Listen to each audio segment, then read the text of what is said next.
그렇게 몰래 돈을 보내시면 어떡해요? 아, 그냥 민준이 축하 선물이에요. 그런 거면 그냥 봉투에 넣으시지. 왜 따로 또 보내세요? 저희를 무시하시는 건가요? 어머니, 장모님이 그냥 좋은 마음으로 하신 거예요. 좋은 마음? 우리 앞에서는 봉투 하나 주고, 뒤에서는 또 돈을 보내고, 이게 무슨 의도예요? 우리가 돈이 없어서 손주 용돈 못 주는 줄 아세요? 사돈 제가 그런 의도로 한 게 아니에요. 그냥 민준이에게 좀 더 주고 싶어서. 다 똑같은 핑계죠, 돈 있다고.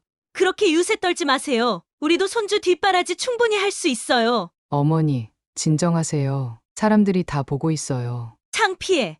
내가 틀린 말 했어. 너 처갓집이 돈 있다고 그렇게 꼬리 흔드는 거야? 사돈, 오늘은 아이 돌잔치인데 이런 말씀은 삼가주세요. 그래요. 당신이 돈 내주면 그만이잖아요. 우리가 손해볼 것도 없고. 우리 먼저 가자. 사연을 듣고 난 후 각자의 의견을 댓글로 남겨주시기 바랍니다. 사소한 댓글이라도 사연자분에게 큰 힘이 될 수 있습니다. 각색될 수 있고 사연자분의 입장에서 구성될 수 있습니다. 나보키 여사는 65세에 은퇴한 중학교 교사입니다. 그녀의 삶은 평온했지만 무엇보다 그녀에게 소중한 것은 외동딸 수민이었습니다. 수민은 대학을 우수한 성적으로 졸업한 후 유명 광고회사에 취직했습니다. 그녀는 그곳에서 마케팅팀의 김준영을 만나 3년 동안 진지한 연애를 이어왔습니다. 어느 봄날 수민이 30살이 되었을 무렵 그녀는 어머니를 찾아와 조심스럽게 결혼 이야기를 꺼냈습니다. 엄마, 나 준영이랑 앞으로의 계획에 대해 진지하게 얘기 중이야. 나보키 여사는 기쁨에 두 손을 모아 가슴에 얹었습니다. 결혼한다는 말이니? 하지만 수민의 표정은 환하지 않았습니다. 그녀는 손가락으로 테이블을 톡톡 두드리며 걱정이 가득한 눈빛을 보였습니다. 솔직히 고민이 있어서 왔어. 무슨 일이니? 둘 사이에 문제라도 생겼어? 나보키 여사가 눈썹을 찌푸리며 물었습니다. 수민은 차를 한 모금 마시고 깊은 숨을 내쉬었습니다. 준영이 부모님 쪽이 좀 경제적으로 빠듯하신가 봐. 지금도 준영이가 매달 용돈을 보내드리고 있는데 결혼 후에도 계속 그러려면. 그녀는 말을 흐렸습니다. 나보키 여사는 딸의 고민을 금방 이해했습니다. 그래서 결혼을 망설이고 있는 거구나.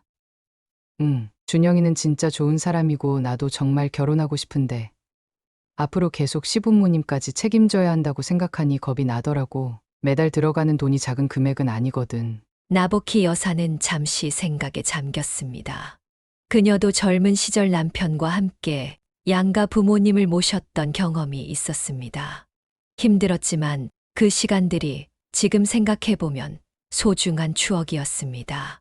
수민아, 인생은 돈만으로 결정되는 게 아니야. 내 아빠랑 나도 결혼 초에 양가 부모님을 모시느라 힘들었지만 그래도 행복하게 살았어. 내가 진짜 좋아하는 사람이면 그런 것쯤은 함께 헤쳐나갈 수 있어. 수민은 어머니의 말에 고개를 끄덕였습니다. 그녀의 눈에 희망의 빛이 돌아왔습니다. 사실 나도 그렇게 생각하고 있었어. 준영이만한 사람을 또 만나기 힘들 것 같거든. 그날 저녁 나보키 여사의 남편이 퇴근하고 돌아왔을 때 세 사람은 함께 저녁을 먹으며 이 문제에 대해 이야기를 나눴습니다. 수민의 아버지는 듣고 나서 결단력 있게 제안했습니다. 우리가 신혼집은 마련해 줄게. 요즘은 부모가 도와주는 게 당연한 시대야. 그럼 너희는 그 돈으로 시부모님도 더 잘 모실 수 있지 않겠니? 수민은 놀란 눈으로 아버지를 바라보았습니다. 아빠, 정말요? 그렇게까지 해주실 필요는 없는데. 무슨 소리야. 너 결혼시키는 게 우리 기쁨인데 요즘 젊은이들 집 장만하기 얼마나 힘든지 뉴스에도 나오잖아. 나보키 여사는 남편의 결정에 미소를 지었습니다. 그녀도 같은 생각이었습니다. 내 행복이 우리에겐 제일 중요해. 준영이도 정말 괜찮은 청년이니 우리가 도울 수 있는 건 기꺼이 돕고 싶어. 그 말을 들은 수민의 얼굴에 안도감이 번졌습니다. 그날 밤 수민은 준영에게 부모님의 결정을 전했고 곧 준영에게서 감사 인사 전화가 왔습니다. 장인어른, 정말 감사합니다. 제가 평생 수민이 행복하게 해드리겠습니다. 부모님께도 잘할게요. 그의 목소리는 감격으로 떨리고 있었습니다. 나보키 여사와 남편은 서로를 바라보며 따뜻한 미소를 교환했습니다. 그렇게 수민과 준영의 결혼 준비가 본격적으로 시작되었고, 나보키 여사는 처음 만날 사돈을 생각하며 설렘과 기대를 품었습니다. 결혼식이 끝난 후 나보키 여사와 그녀의 남편은 신혼부부에게 최대한 도움을 주기로 마음먹었습니다.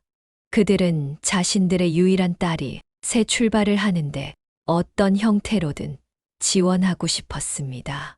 결혼 준비 과정에서부터 그들은 사돈의 의견에 귀 기울이며 존중하는 자세를 보였습니다. 우리가 너무 고집 부리면 안 돼. 첫 시작부터 서로 기분 상하면 앞으로 어떻게 지내겠어? 나보키 여사는 남편에게 이렇게 조언했고, 그는 고개를 끄덕이며 동의했습니다. 내 말이 맞아. 사돈이 원하는 대로 해주는 게 좋겠지. 어차피 우리는 딸 하나뿐이니까 최대한 많이 지원해주고 싶은 마음이야. 결혼식은 양가의 화합 속에 성대하게 치러졌고, 준영이 회사에서 승진할 때마다 나보키 여사는 특별한 선물을 준비했습니다. 수민아, 이번에 준영이 승진했다며? 축하한다고. 이거 좀 전해줘. 나보키 여사는 봉투에 넣은 현금을 건네며 미소를 지었습니다. 엄마, 이러실 필요 없어요. 준영이가 부담스러워해요. 무슨 소리야?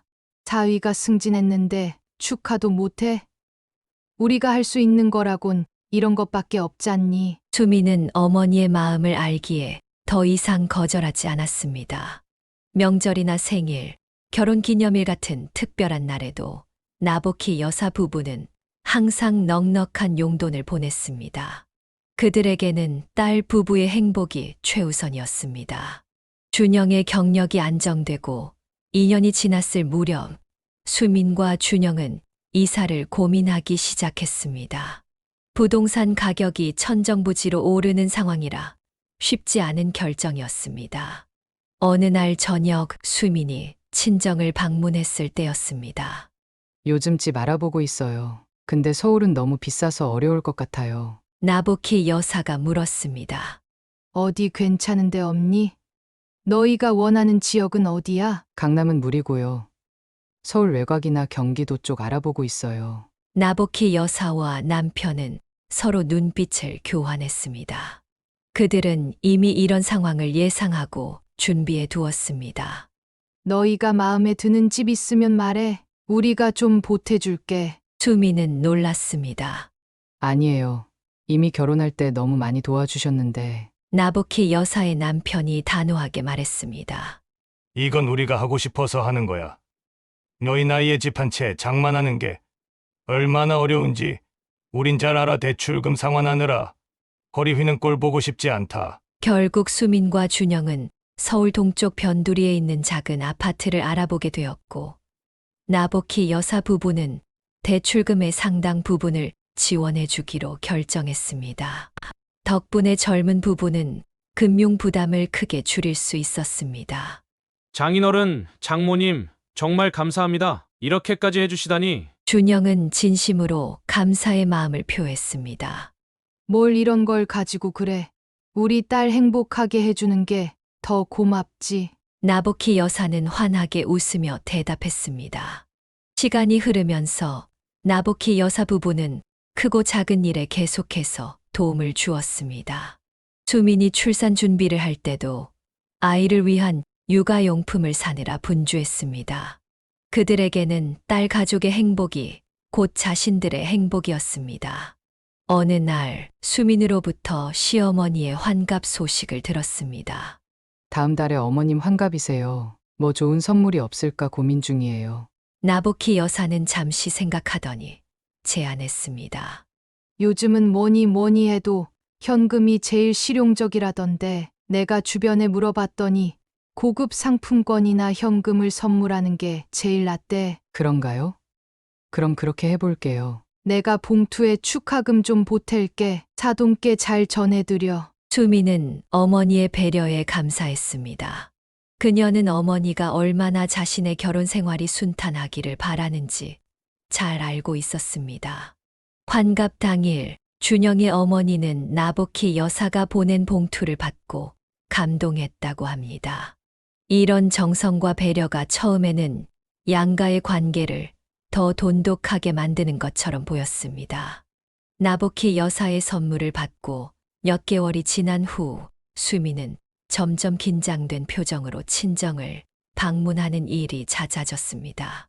그녀는 커피잔을 손에 들고 한참을 망설이다 입을 열었습니다. 다음 달에 어머님 환갑 기념으로 가족 여행을 간대요. 나복희 여사는 흥미롭다는 듯 고개를 끄덕였습니다. 그래? 어디로 가기로 했어? 수미는 침을 꿀꺽 삼키며 대답했습니다. 하와이요. 어머님이 평생 한번 가보고 싶으셨대요. 하와이라고? 좋은 곳이지 잘 다녀오렴. 그게 문제는 비용이에요. 어머님이 고급 리조트를 원하셔서 예약했는데 네 사람 일주일 비용이 거의 1,000만 원에 가까워요. 나복희 여사는 놀란 표정을 감추지 못했습니다. 수민의 표정이 더욱 어두워졌습니다. 준영이가 부모님 모시고 가는 비용을 전부 부담하게 됐어요. 아버님도 퇴직하셔서 경제적 여유가 없으시거든요. 이수민은 한숨을 쉬며 계속했습니다. 사실 준영이는 국내 여행을 제안했었어요. 하지만 어머님이 평생에 한 번 있는 환갑인데 구차하게 왜 그러냐고 하셔서. 나복희 여사는 침착하게 말했습니다. 그래. 어르신들 소원이니 한 번쯤은 들어드리는 게 좋지. 너무 스트레스 받지 마.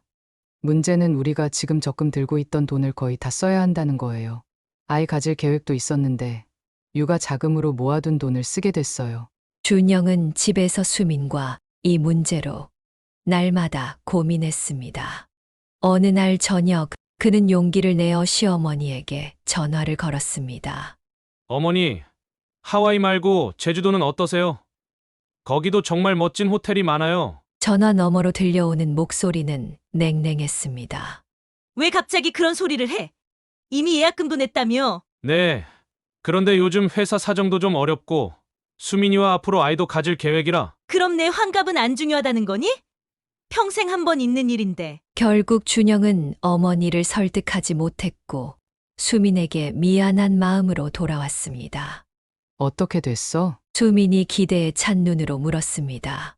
잘 안 됐어. 어머니가 고집을 꺾지 않으셔. 예약금 얘기까지 나오니까 더 말을 못했어. 수민은 실망감을 감추지 못했지만 곧 마음을 정리했습니다.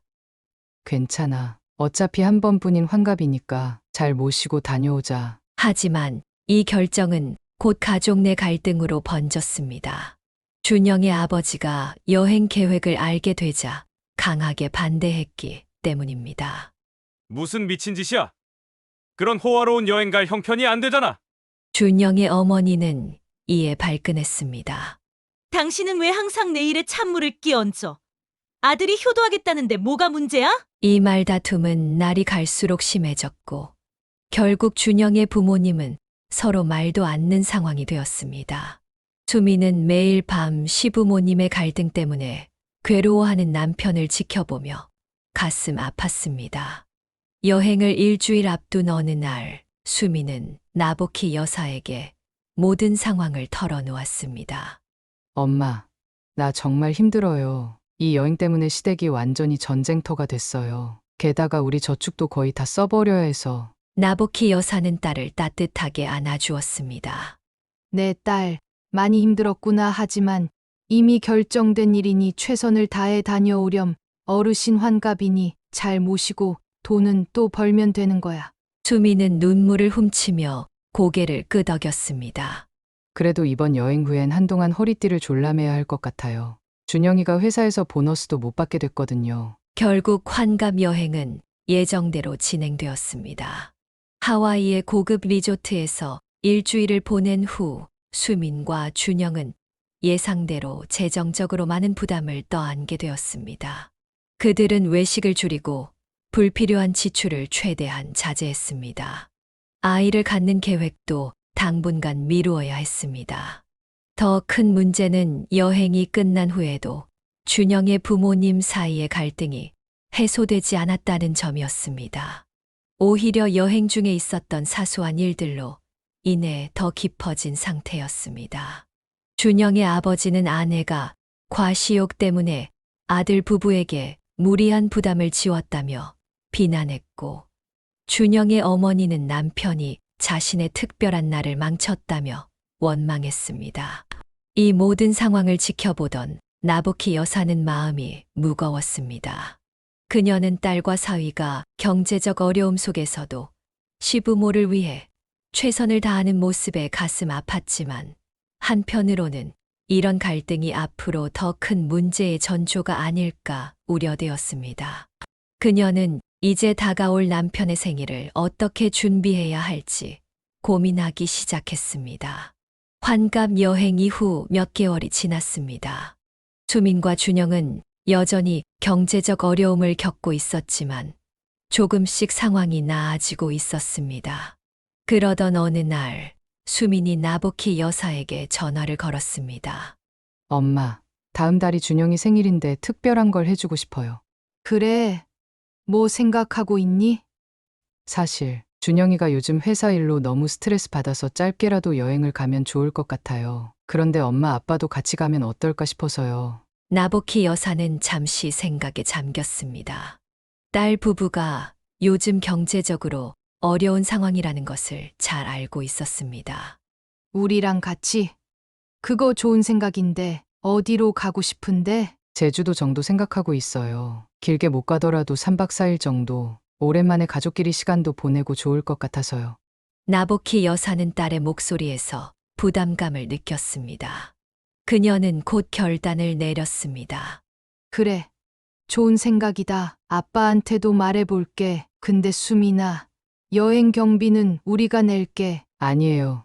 우리가 모시는 거니까 당연히 우리가 내야죠. 무슨 소리야. 너희 아직 환갑 여행 비용 때문에 빠듯한 거 다 알아. 그리고 아빠도 여행 한번 가고 싶어 했었어. 이번 기회에 같이 가자. 수민이 한참을 망설이다 대답했습니다. 그래도 전부 엄마가 내는 건 부담스러워요. 우리가 너희보다 여유가 있잖아. 그리고 우리 손주도 갖고 싶은데 그러려면 너희가 돈 좀 모아야지. 결국 수민은 어머니의 제안을 받아들였고, 나부키 여사 부부는 제주도 여행을 위한 준비를 시작했습니다. 그들은 좋은 호텔을 예약하고 맛있는 식당도 미리 알아보았습니다. 여행 당일, 네 사람은 김포공항에서 만났습니다. 준영은 장인 장모를 보자 환한 미소를 지었습니다. 장인어른, 장모님, 저 때문에 이런 여행까지 준비해 주시고 정말 감사합니다. 나부키 여사의 남편이 준영의 어깨를 두드리며 말했습니다. 웬 말이 그렇게 많아. 우리 사위 생일인데 가족이 함께 축하해야지. 비행기를 타고 제주도에 도착한 그들은 서귀포시의 아름다운 해변이 보이는 리조트에 체크인했습니다. 첫날은 주변 해변을 산책하고 맛있는 해산물로 저녁을 먹으며 즐겁게 보냈습니다.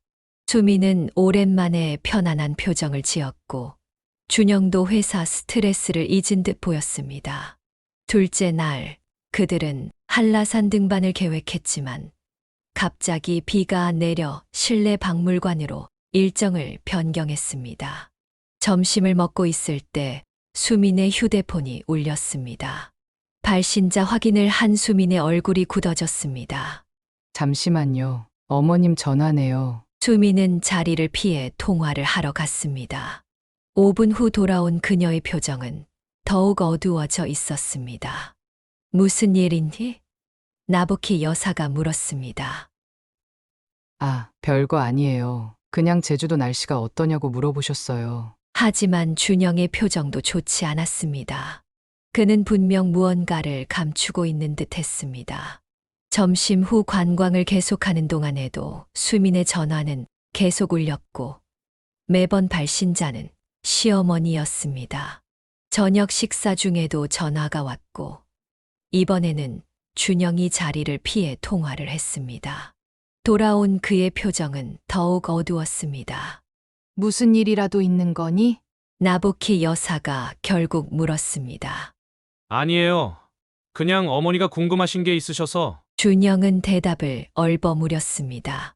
셋째 날도 상황은 비슷했습니다. 수민과 준영은 자주 전화를 받기 위해 자리를 비웠고, 그때마다 돌아와서는 아무 일 없다는 듯 행동했지만 그들의 표정은 점점 더 어두워졌습니다.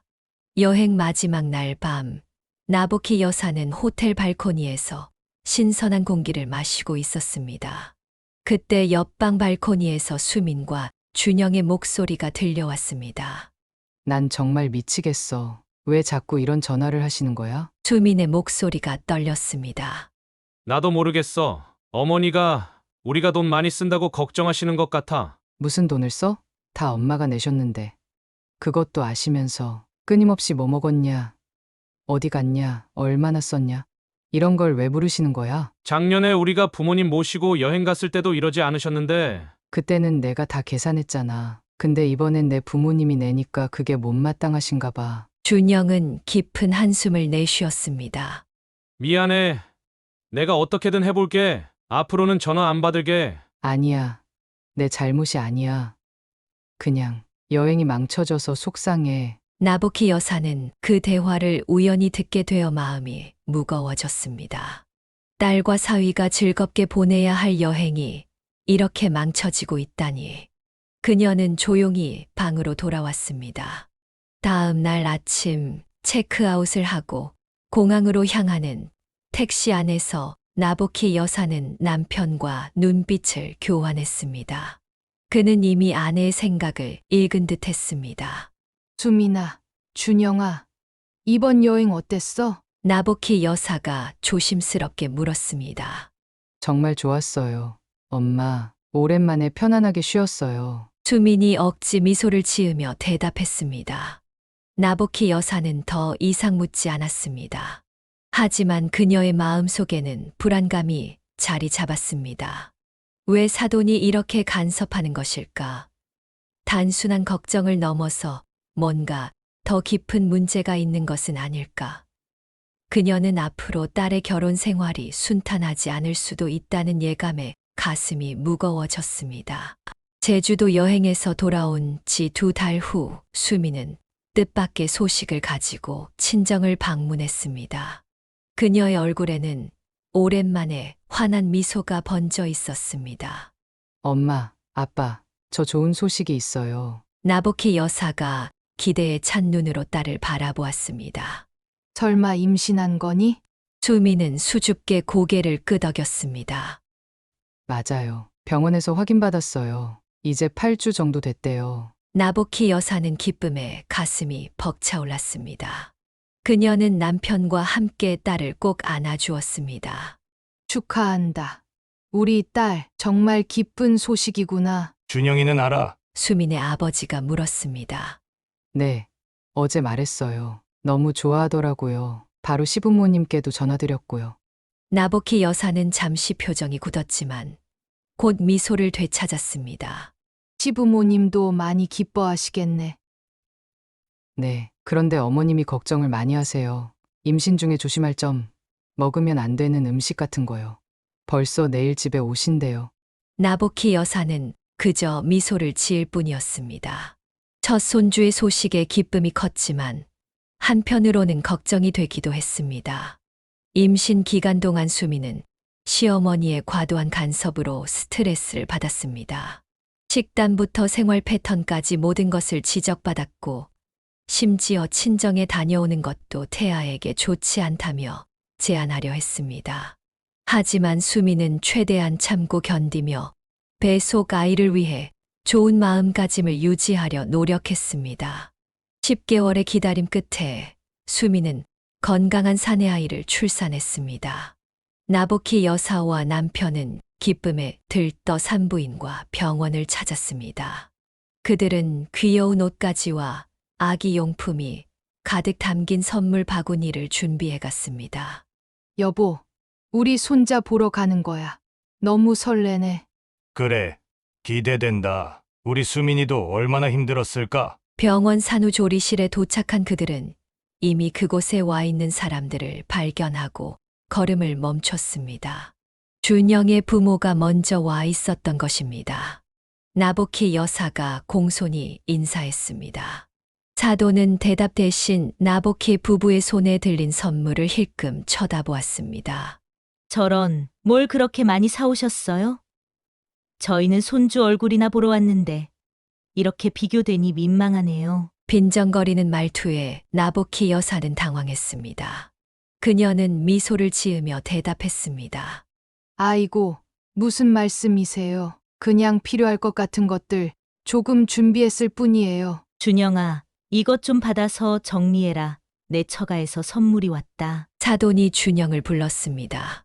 준영은 미안한 표정으로 다가와 선물을 받았습니다. 감사합니다. 장인어른 장모님. 뭘 이런 걸 가지고 그래. 손주가 태어났는데 기쁜 마음의 작은 선물이지. 사돈이 다시 끼어들었습니다. 준영아, 처갓집이 넉넉하니 좋겠다. 뭐든 다 해주시는 장인어른 장모님 모시고 대일사위로 들어가지 그래? 어머니, 그게 무슨 말씀이세요? 장인어른 장모님께서 그저 기쁜 마음에 준비하신 건데 준영의 얼굴이 붉어졌고 그는 어머니를 말리려 했습니다. 하지만 사돈은 아랑곳하지 않았습니다. 병실로 들어가자 수민이 아기를 안고 있었습니다. 그녀의 얼굴은 피곤해 보였지만 눈빛은 행복으로 가득 차 있었습니다. 엄마, 아빠, 와주셔서 고마워요. 우리 민준이 예쁘죠? 나보키 여사는 감격스러운 마음으로 손주를 바라보았습니다. 정말 예쁘구나. 우리 손자가. 수민이 조심스럽게 말을 꺼냈습니다. 엄마, 제가 퇴원하고 나면 저 좀 도와주실 수 있으세요? 산후조리랑 아기 돌보는 거요.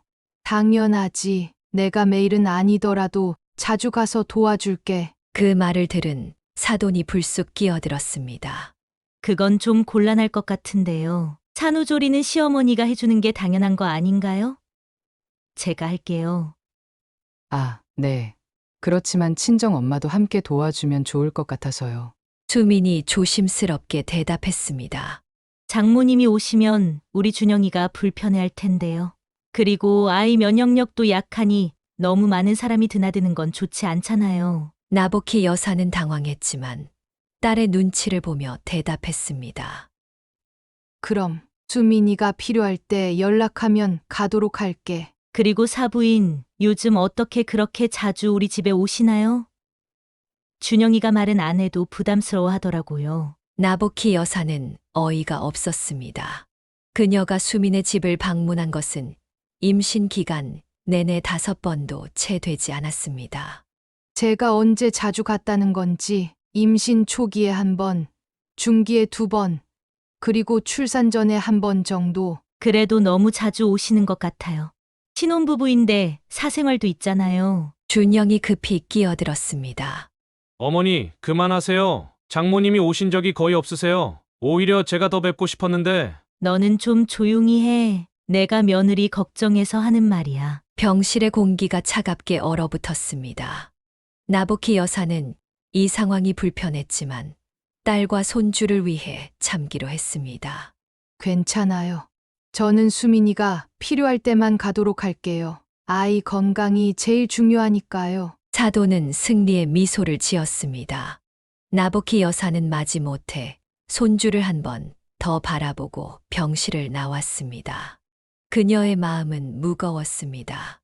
딸이 이런 시어머니 밑에서 어떻게 지낼지 걱정되었기 때문입니다. 결국 수미는 산후조리원에서 퇴원한 후 시어머니의 도움을 받아 산후조리를 했고, 나보키 여사는 대신 산후조리사를 고용하는 비용을 지원했습니다. 그녀는 직접 딸을 돕고 싶었지만 더 큰 갈등이 생기는 것을 원치 않았기 때문입니다. 수민아, 너무 미안해. 엄마가 직접 도와주지 못해서. 괜찮아요. 엄마, 이해해요. 어머님도 나름대로 최선을 다하고 계세요. 수민의 말투에서 지친 기색이 역력했지만 그녀는 꿋꿋이 견디고 있었습니다. 나보키 여사는 딸이 자신보다 현명하다는 생각에 가슴이 아팠습니다. 앞으로 수민이 어떤 어려움을 더 겪게 될지 그녀는 걱정되었습니다. 민준이가 태어난 지 열흘 후 수민은 산후조리원에서 퇴원하여 집으로 돌아왔습니다. 그녀는 출산의 고통과 피로로 몸이 여전히 회복 중이었지만 아기를 바라볼 때면 모든 것이 잊혀질 만큼 행복했습니다. 퇴원 전날 그녀는 어머니에게 전화를 걸었습니다. 엄마, 내일 집에 가요. 좀 무섭기도 하고 떨리기도 해요. 나보키 여사는 딸의 목소리에서 불안감을 느꼈습니다. 그럴 수 있지. 첫 아기니까 엄마가 도와줄게. 내일 가서 미역국도 끓여주고 집안일도 좀 도와줄게. 수미는 잠시 망설이다 대답했습니다. 그게 어머님이 이미 오신대요. 오늘부터 우리 집에 계시면서 산후조리를 도와주신다고. 나보키 여사는 잠시 말을 잃었습니다. 그녀는 자신이 딸의 산후조리를 돕는 것이 당연하다고 생각했었습니다. 아, 그러시구나. 시어머니가 도와주시니 든든하겠네. 죄송해요. 엄마, 제가 먼저 엄마한테 부탁했어야 했는데. 괜찮아. 이해해. 시어머니도 손주가 보고 싶으시니까. 통화가 끝난 후 나보키 여사는 오랫동안 생각에 잠겼습니다. 자신이 딸의 산후조리를 도울 수 없다는 사실이 서운했지만 사돈과의 불필요한 갈등을 만들고 싶지는 않았습니다. 퇴원 이틀 후 수민에게서 다시 전화가 왔습니다. 그녀의 목소리는 지쳐 있었습니다. 엄마, 혹시 시간 되세요? 좀 와주실 수 있어요? 왜? 무슨 일 있니? 어머님이 아기 목욕도 안 시켜주시고 미역국도 간이 넘으세요. 그런데 제가 뭐라고 하면 기분 나빠하셔서 게다가 집안일도 안 도와주시고 그냥 아기만 안고 계세요. 나보키 여사는 딸이 힘들어하는 것이 가슴 아팠습니다. 그래. 내가 지금 갈게. 아기 목욕도 시켜주고 집안일도 도와줄게. 고마워요, 엄마. 나보키 여사는 서둘러 딸의 집으로 향했습니다. 그러나 도착했을 때 그녀를 맞이한 것은 사돈의 냉랭한 표정이었습니다. 어머, 사돈 어른이 웬일이세요? 수민이가 좀 힘들어해서 도와주러 왔어요. 제가 다 하고 있는데 무슨 도움이 필요하실까요? 아기는 제가 보고 있으니 신경 쓰실 필요 없어요. 나보키 여사는 당황했지만 침착하게 대답했습니다. 산모 몸조리도 중요하니까 제가 미역국도 좀 끓이고 집안일도 도울게요. 수민이 안방에서 나와 반가운 표정으로 어머니를 맞이했습니다. 엄마, 와줘서 고마워요. 나보키 여사는 바로 부엌으로 향해 미역국을 새로 끓이기 시작했습니다. 그녀는 수민이 좋아하는 방식으로 간을 맞추었습니다. 그러나 사돈은 계속해서 그녀의 행동을 지켜보며 비꼬는 말을 던졌습니다. 요리를 참 잘하시네요. 우리 며느리가 사돈 음식만 찾는 것도 이해가 가요. 아니에요. 그저 수민이가 좋아하는 맛이 어떤 건지 알고 있을 뿐이에요. 이렇게 미역국을 끓인 후 나보키 여사는 아기 목욕을 도우려 했습니다. 그러나 사돈이 단호하게 저지했습니다. 그건 제가 할게요. 아기는 면역력이 약해서 많은 사람이 만지면 안 돼요. 하지만 저는 손을 깨끗이 씻었고 죄송하지만 저희 집 규칙이에요. 아기는 할머니인 제가 돌볼게요. 수미는 마음이 아팠지만 갈등을 피하기 위해 입을 다물었습니다. 나보키 여사도 더 이상 고집을 부리지 않았습니다. 그날 저녁 준영이 퇴근하고 돌아왔을 때 집안의 분위기는 차갑게 얼어 있었습니다.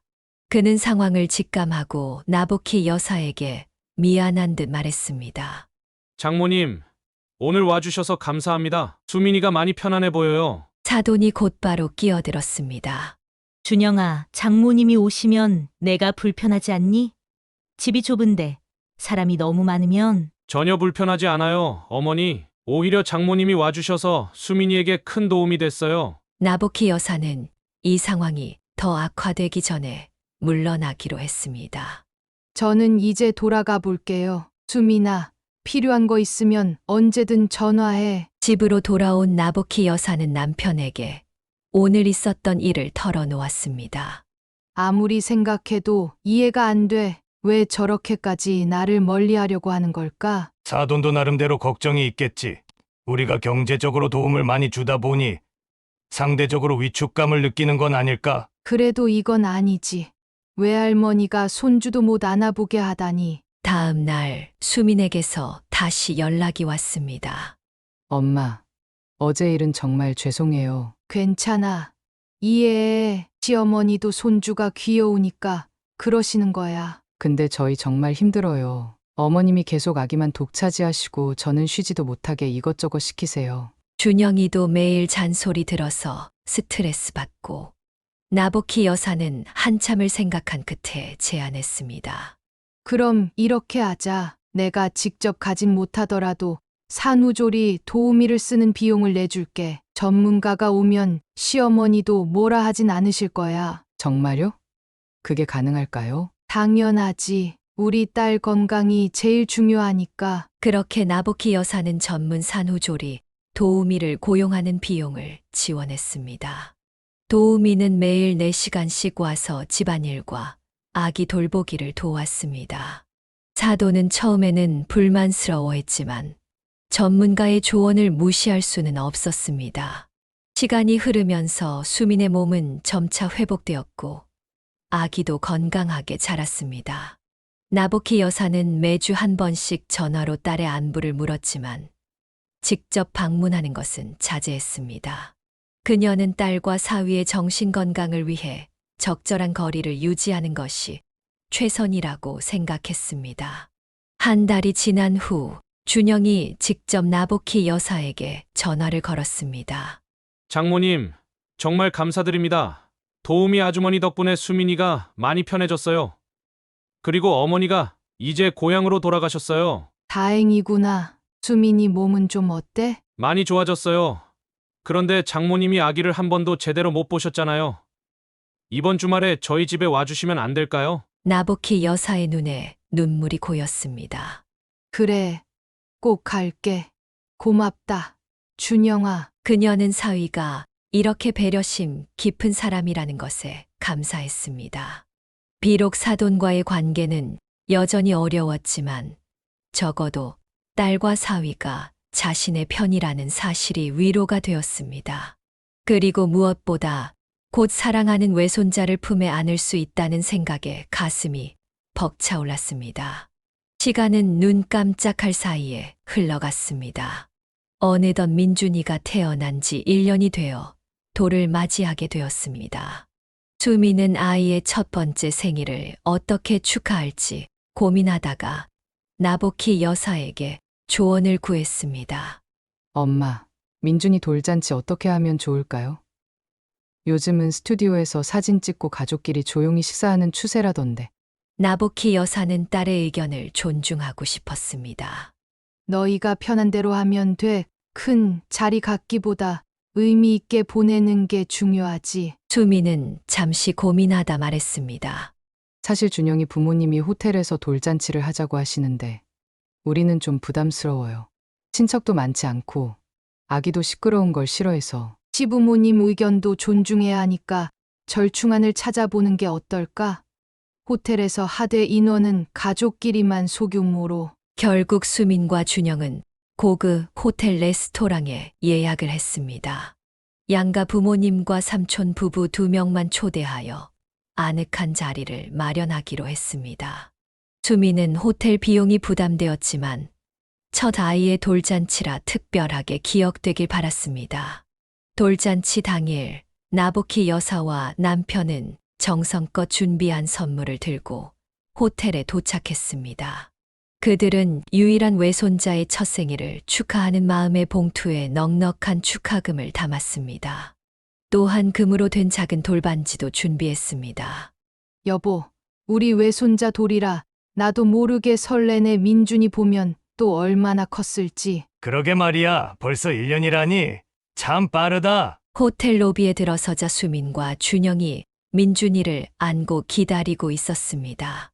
민준이는 돌잔치를 위해 특별히 맞춘 전통 한복을 입고 있었는데 그 모습이 너무나 귀여웠습니다. 와, 우리 손주 정말 장해졌네. 그새 또 컸구나. 나보키 여사가 민준이를 안으려 했지만 아이는 낯설어하며 엄마에게 더 안겼습니다. 괜찮아요. 엄마, 요즘 낯가림이 심해졌어요. 일행은 미리 예약해둔 레스토랑으로 향했습니다. 그곳에는 이미 준영의 부모님과 친척들이 도착해 있었습니다. 사돈은 나보키 여사 부부를 보자 형식적인 인사를 건넸습니다. 오셨군요. 날씨가 흐린데 오시느라 고생하셨겠네요. 아니에요. 손주 돌인데 무슨 고생겠어요. 잘 지내셨어요? 레스토랑은 고급스러운 분위기였습니다. 테이블 위에는 정성스럽게 세팅된 코스 요리가 준비되어 있었고, 한쪽에는 돌잡이, 물건들과 떡 케이크가 놓여 있었습니다. 수민과 준영이 많은 공을 들인 것이 느껴졌습니다. 자리가 정말 근사하네, 수민아. 준비하느라 고생 많았지? 괜찮아요. 민준이 첫 돌이니까 특별하게 해주고 싶었어요. 식사가 시작되고 첫 번째 코스가 나왔습니다. 모두 음식을 즐기며 담소를 나누었습니다. 그때 레스토랑 직원이 다가와 와인 주문을 받겠다고 했습니다. 어떤 와인을 드시겠습니까? 준영이 답하려는 찰나 그의 어머니가 먼저 입을 열었습니다. 저기 저 빈티지 와인 있죠? 그거 한 병 주세요. 준영은 당황한 기색이 역력했습니다. 그녀가 가리킨 와인은 병당 50만 원이 넘는 고가의 와인이었기 때문입니다. 어머니, 그건 좀. 에이, 내 아들 첫 돌인데 뭘 아까워해. 인생에 이런 날이 몇 번이나 있다고. 나보키 여사는 사돈의 행동이 의아했습니다. 불과 몇 달 전까지만 해도 아들 돈을 함부로 쓴다며 불평하던 사람이 갑자기 고가의 와인을 주문하는 것이 이해되지 않았습니다. 하지만 자리의 분위기를 위해 아무 말도 하지 않았습니다. 결국 비싼 와인이 테이블에 놓였고 준영의 아버지가 건배를 제안했습니다. 우리 손주 민준이의 건강과 행복을 위해 건배합시다. 모두 잔을 들어 축하의 건배를 했습니다. 식사는 계속되었고 마침내 돌잡이 세리머니 시간이 되었습니다. 민준이 앞에는 연필, 돈, 실타래, 공 등 여러 가지 물건이 놓였습니다. 민준아, 맘에 드는 거 하나 골라봐. 돌잡이 세리머니와 케이크 커팅이 끝나고 식사도 마무리 단계에 접어들었습니다. 나보키 여사는 슬며시 휴대폰을 꺼내 준영의 계좌로 추가 축하금을 이체했습니다. 봉투에 넣은 것과는 별도로 민준이의 첫 돌을 더 특별하게 축하하고 싶었기 때문입니다. 여보, 나 민준이 용돈 좀 더 보냈어. 그래. 잘했어. 첫 손주 돌인데 넉넉히 해야지. 그 순간 화장실에서 돌아오던 사돈이 우연히 나보키 여사의 휴대폰 화면을 보게 되었습니다. 그녀의 얼굴이 순간 일그러졌습니다. 그렇게 몰래 돈을 보내시면 어떡해요? 나보키 여사는 당황했습니다. 아, 그냥 민준이 축하 선물이에요. 그런 거면 그냥 봉투에 넣으시지. 왜 따로 또 보내세요? 저희를 무시하시는 건가요? 식사 자리의 분위기가 갑자기 싸늘해졌습니다. 준영이 어머니를 진정시키려 했습니다. 어머니, 장모님이 그냥 좋은 마음으로 하신 거예요. 좋은 마음? 우리 앞에서는 봉투 하나 주고 뒤에서는 또 돈을 보내고 이게 무슨 의도예요?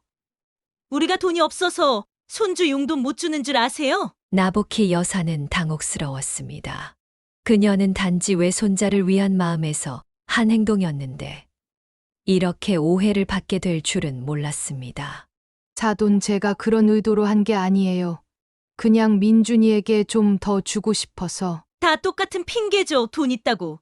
그렇게 유세 떨지 마세요. 우리도 손주 뒷바라지 충분히 할 수 있어요. 수민이 당황해하며 어머니를 진정시키려 했습니다.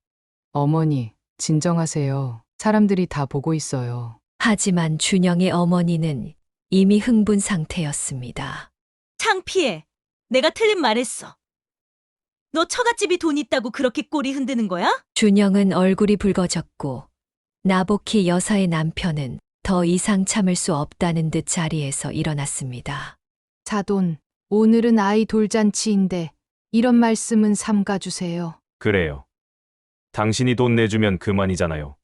우리가 손해볼 것도 없고. 식당 안의 공기가 얼어붙었습니다. 손님들은 불편한 기색으로 서로 눈치를 보았고 민준이는 분위기를 느꼈는지 울음을 터뜨렸습니다.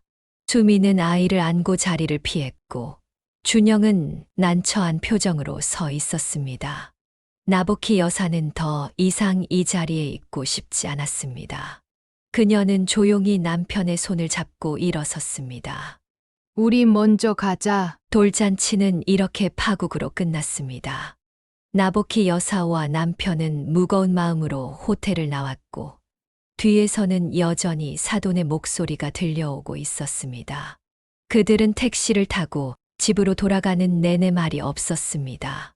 오직 딸과 손주의 앞날에 대한 걱정만이 그들의 마음을 무겁게 짓누르고 있었습니다. 돌잔치 사건 이후 며칠 동안 나보키 여사는 마음이 무거웠습니다. 그녀는 딸에게 전화를 걸어보고 싶었지만 상황을 더 악화시킬까봐 주저하고 있었습니다. 결국 참지 못하고 수민에게 문자를 보냈습니다. 수민아, 괜찮니? 걱정되어서 연락해. 민준이는 잘 지내? 한참 후에야 수민의 답장이 왔습니다. 엄마, 지금 정말 혼란스러워요. 나중에 통화할게요. 그 답장을 받고 나보키 여사는 더욱 불안해졌습니다. 그녀의 예감은 틀리지 않았습니다. 사흘 후 수민과 준영이 불쑥 나보키 여사의 집을 찾아왔습니다. 그들의 표정은 무척 어두웠습니다. 어머, 갑자기 왜 왔니? 무슨 일 있어? 수민은 울먹이며 어머니에게 달려들었습니다. 엄마, 정말 미치겠어요. 그들을 거실로 안내하고 차를 대접한 후 나보키 여사는 조심스럽게 물었습니다. 무슨 일인지 말해봐. 돌잔치 이후로 어떻게 지냈어? 준영이 깊은 한숨을 내쉬었습니다. 장모님, 돌잔치 이후로 어머니가 계속 장모님 얘기를 하세요. 돈 있다고. 우리 가족을 좌지우지하려 한다느니, 자기들을 무시한다느니. 수민이 말을 이었습니다. 그게 끝이 아니에요. 어제는 아예 우리 집에 찾아오셔서 장모님이 우리한테 사준 집 얘기까지 꺼내셨어요. 나보키 여사는 놀랐습니다. 집.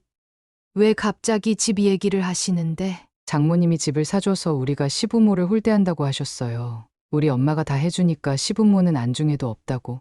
준영은 고개를 떨구었습니다. 정말 죄송합니다. 장모님 어머니가 그렇게 말씀하실 줄은 몰랐어요. 그때 수민의 아버지가 퇴근하고 들어왔습니다. 그는 거실의 분위기를 보고 곧바로 상황을 파악했습니다. 무슨 일이냐? 또 사돈이 문제를 일으켰나? 수민이 아버지에게도 상황을 설명했습니다. 수민의 아버지는 분노를 참지 못하고 벌떡 일어났습니다. 이건 정말 참을 수 없군. 돈 얘기를 꺼내는 것도 모자라 이제는 집까지. 도대체 뭘 바라는 거야? 나보키 여사가 남편을 진정시키려 했지만 그는 이미 화가 단단히 났습니다. 여보, 진정해. 일단 자세한 얘기를 더 들어보자. 준영이 조심스럽게 말을 이었습니다. 저도 어머니에게 왜 그러시냐고 물었어요. 그랬더니 어머니가 갑자기 저희 집이 마음에 안 든다고 하시더라고요. 장모님이 사주셨기 때문에 거기서 사는 게 불편하다고. 그게 무슨 말도 안 되는 소리야? 수민의 아버지가 소리쳤습니다. 그게 다가 아니에요. 수민이 떨리는 목소리로 말을 이었습니다. 어머니께서 아예 우리 결혼을 후회한다고까지 말씀하셨어요.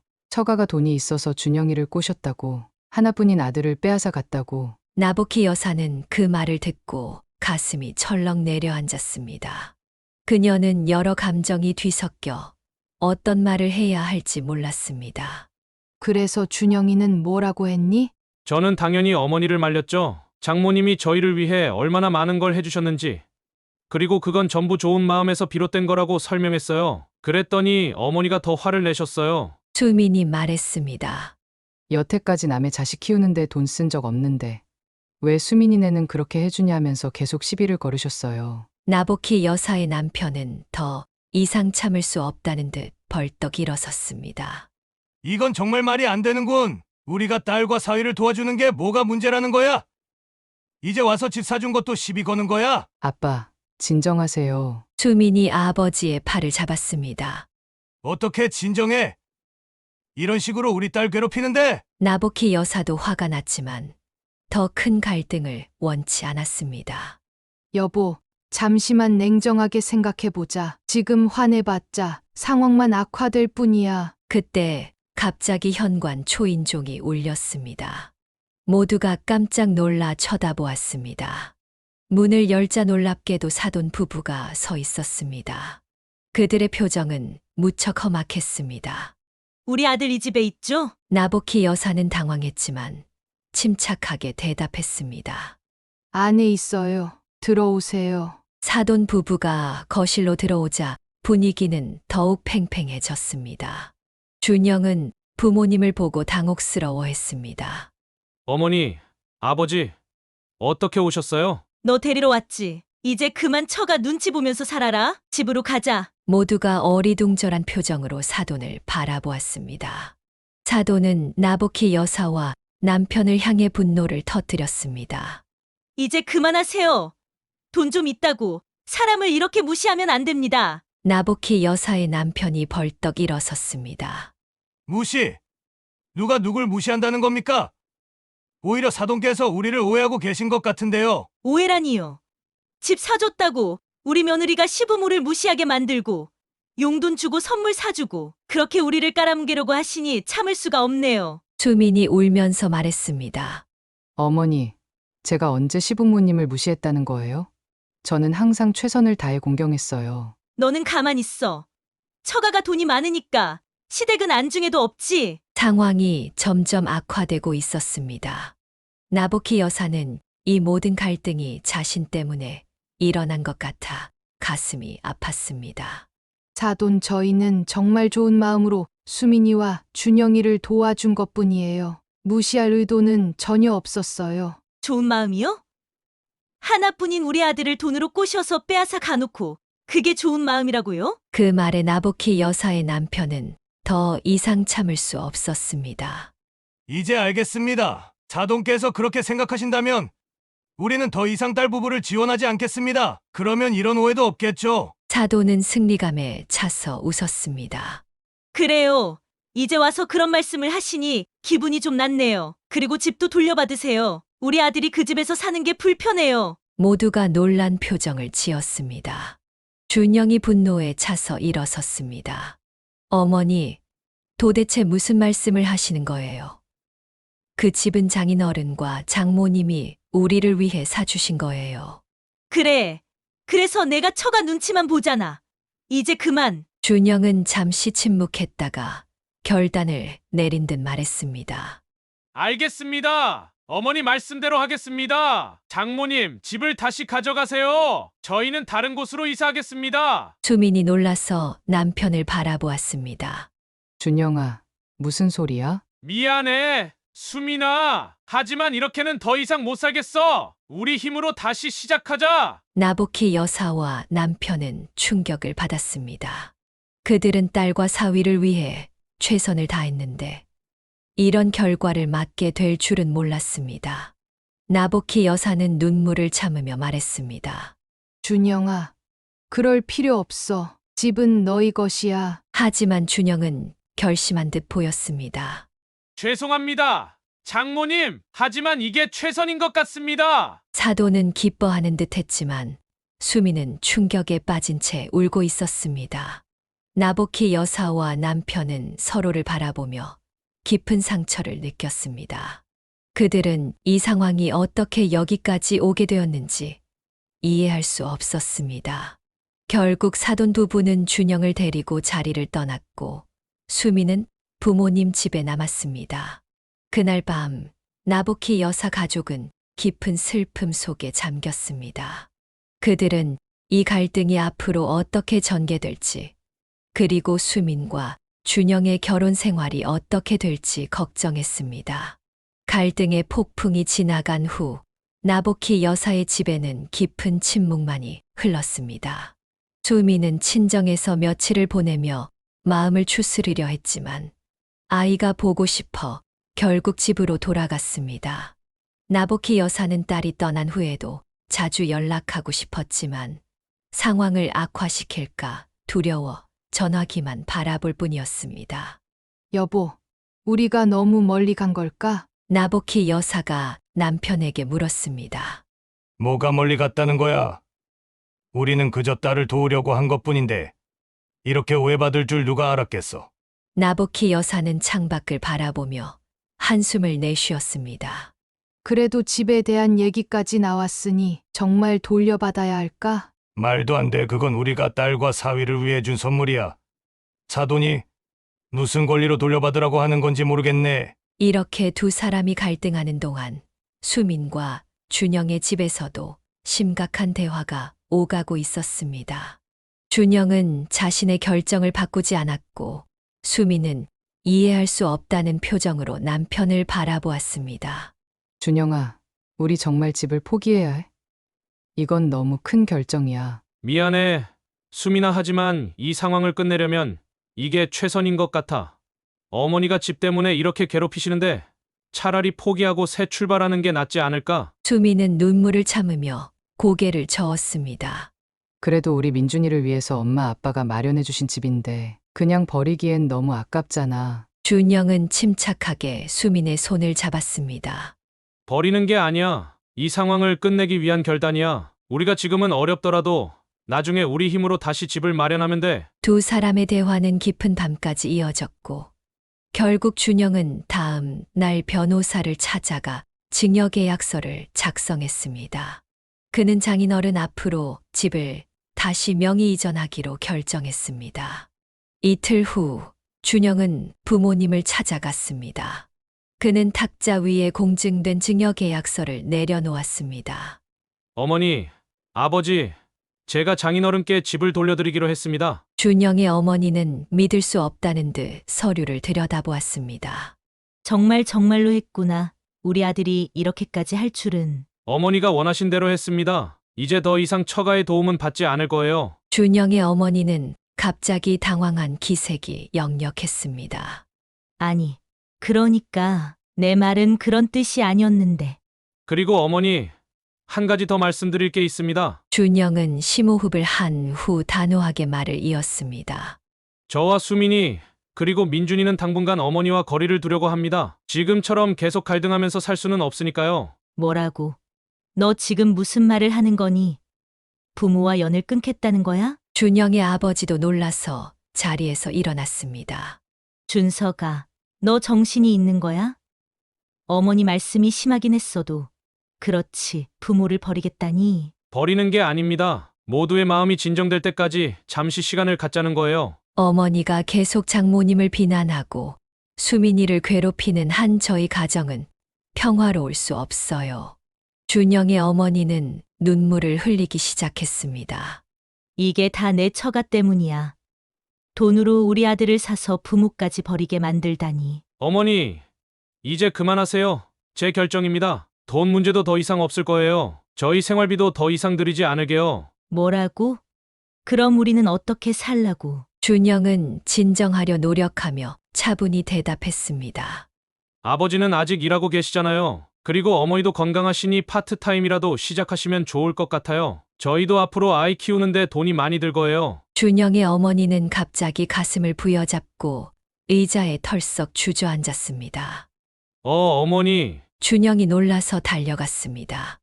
이런 모욕을 내가 평생 너를 위해 살았는데. 준영의 아버지가 아내를 부축하며 소리쳤습니다. 봐라. 내 어머니가 쓰러지시잖아. 이러려고 그랬니? 준영은 어머니의 상태를 확인하고 안심했습니다. 실제로 쓰러진 것은 아니었고 감정적인 충격으로 인한 반응이었습니다. 아버지, 죄송합니다. 하지만 이건 제 가정을 위한 결정이에요. 시간이 지나면 어머니도 이해하실 거예요. 집으로 돌아온 준영은 수민에게 모든 일을 이야기했습니다. 수민은 남편의 손을 꼭 잡았습니다. 괜찮아. 우리 함께 이겨낼 수 있어. 준영은 씁쓸한 미소를 지었습니다. 그리고 하나 더. 어머니 전화번호를 내 휴대폰에서 차단했어. 당분간은 연락을 끊는 게 좋을 것 같아. 수민은 놀랐지만 남편의 결정을 존중하기로 했습니다. 그날 저녁 수민은 어머니에게 전화를 걸었습니다. 엄마, 준영이가 정말로 집을 돌려주기로 했어요. 증여계약서까지 작성했대요. 나보키 여사는 놀라서 말을 잇지 못했습니다. 그리고 시어머니가 거의 쓰러질 뻔했대요. 준영이가 생활비도 더 이상 안 보내겠다고 하니까 세상에, 정말 그렇게까지 했니? 괜찮은 거야? 네. 오히려 마음이 편해요. 준영이도 시어머니 전화번호를 차단했대요. 당분간 연락을 안 할 거래요. 그래도 부모인데 정말 그렇게 해도 되는 걸까? 수미는 잠시 침묵했다가 대답했습니다. 시어머니가 화를 내시면서 처갓집에서 해줘도 날리고 안 해줘도 날린다고 소리치셨대요. 더 이상 할 말이 없으셨나 봐요. 나복희 여사는 가슴이 무거웠습니다. 자식과 부모 사이의 관계가 이렇게 깨어지는 것이 안타까웠지만 한편으로는 딸의 목소리에서 어떤 안도감을 느꼈습니다.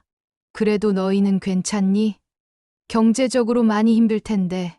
사실 시부모님께 매달 생활비 드리는 부담이 없어지니까 오히려 숨통이 트이는 것 같아요. 집은 비록 포기했지만 저희 힘으로 살아갈 수 있을 것 같아요. 나복희 여사는 딸의 강인함에 감동했습니다. 그녀는 딸의 선택을 존중하기로 했습니다.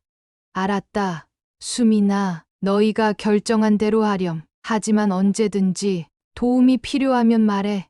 엄마는 항상 너희 편이야. 고마워요, 엄마. 제가 이제 진짜 어른이 된 것 같아요. 통화를 마친 나복희 여사는 남편에게 상황을 전했습니다. 그는 한참 동안 생각에 잠겼다가 입을 열었습니다. 수민이가 생각보다 강인하더라고. 이번 일을 통해 더 성장한 것 같아. 둘은 서로를 바라보며 씁쓸하게 웃었습니다. 그들은 딸 부부가 앞으로 어떤 어려움을 겪을지 모르지만 이 결정이 오히려 새로운 시작이 될 수도 있다고 생각했습니다. 사위와 시어머니 사이의 단절이 시작된 지 2달이 지났습니다. 봄이 오고 민준이는 하루가 다르게 성장했습니다. 걸음마를 시작한 그는 이제 몇 발자국씩 혼자 걸으며 집안을 누비고 다녔습니다. 나복희 여사는 주말마다 딸의 집을 방문하며 외손자의 성장을 지켜보았습니다. 어느 봄날 오후 나복희 여사는 자신의 정원에서 꽃을 가꾸고 있었습니다. 햇살이 따뜻했고 새로 피어난 꽃들이 향기를 내뿜었습니다. 그녀는 그동안 있었던 일들을 차분히 되돌아보았습니다. 자동과의 갈등이 결국 이렇게 될 줄이야. 남편이 정원으로 나와 그녀 옆에 앉았습니다. 뭘 그렇게 깊은 생각에 잠겨 있어? 지난 일들이 자꾸 생각나서 우리가 더 현명하게 대처했으면 어땠을까 싶어. 그녀의 남편은 고개를 천천히 흔들었습니다. 우리가 뭘 잘못했다고 그런 생각을 해. 딸을 사랑해서 도와준 게 죄는 아니잖아. 그건 그렇지만 어쩌면 우리가 좀 더 사돈의 마음을 이해했더라면 이렇게까지 오지는 않았을지도 몰라. 나복희 여사는 한숨을 쉬었습니다.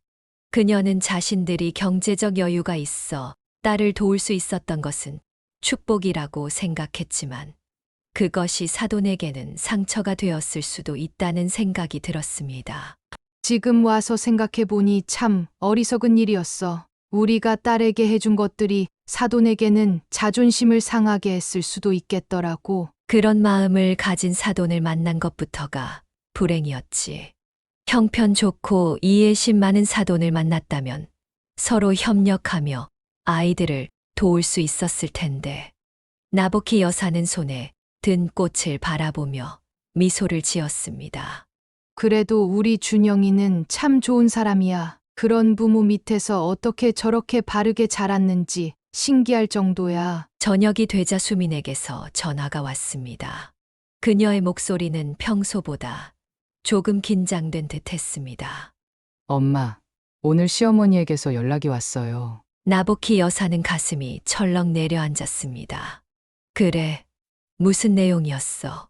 사과하고 싶다고, 민준이도 보고 싶다고 하셨어요. 아, 그래.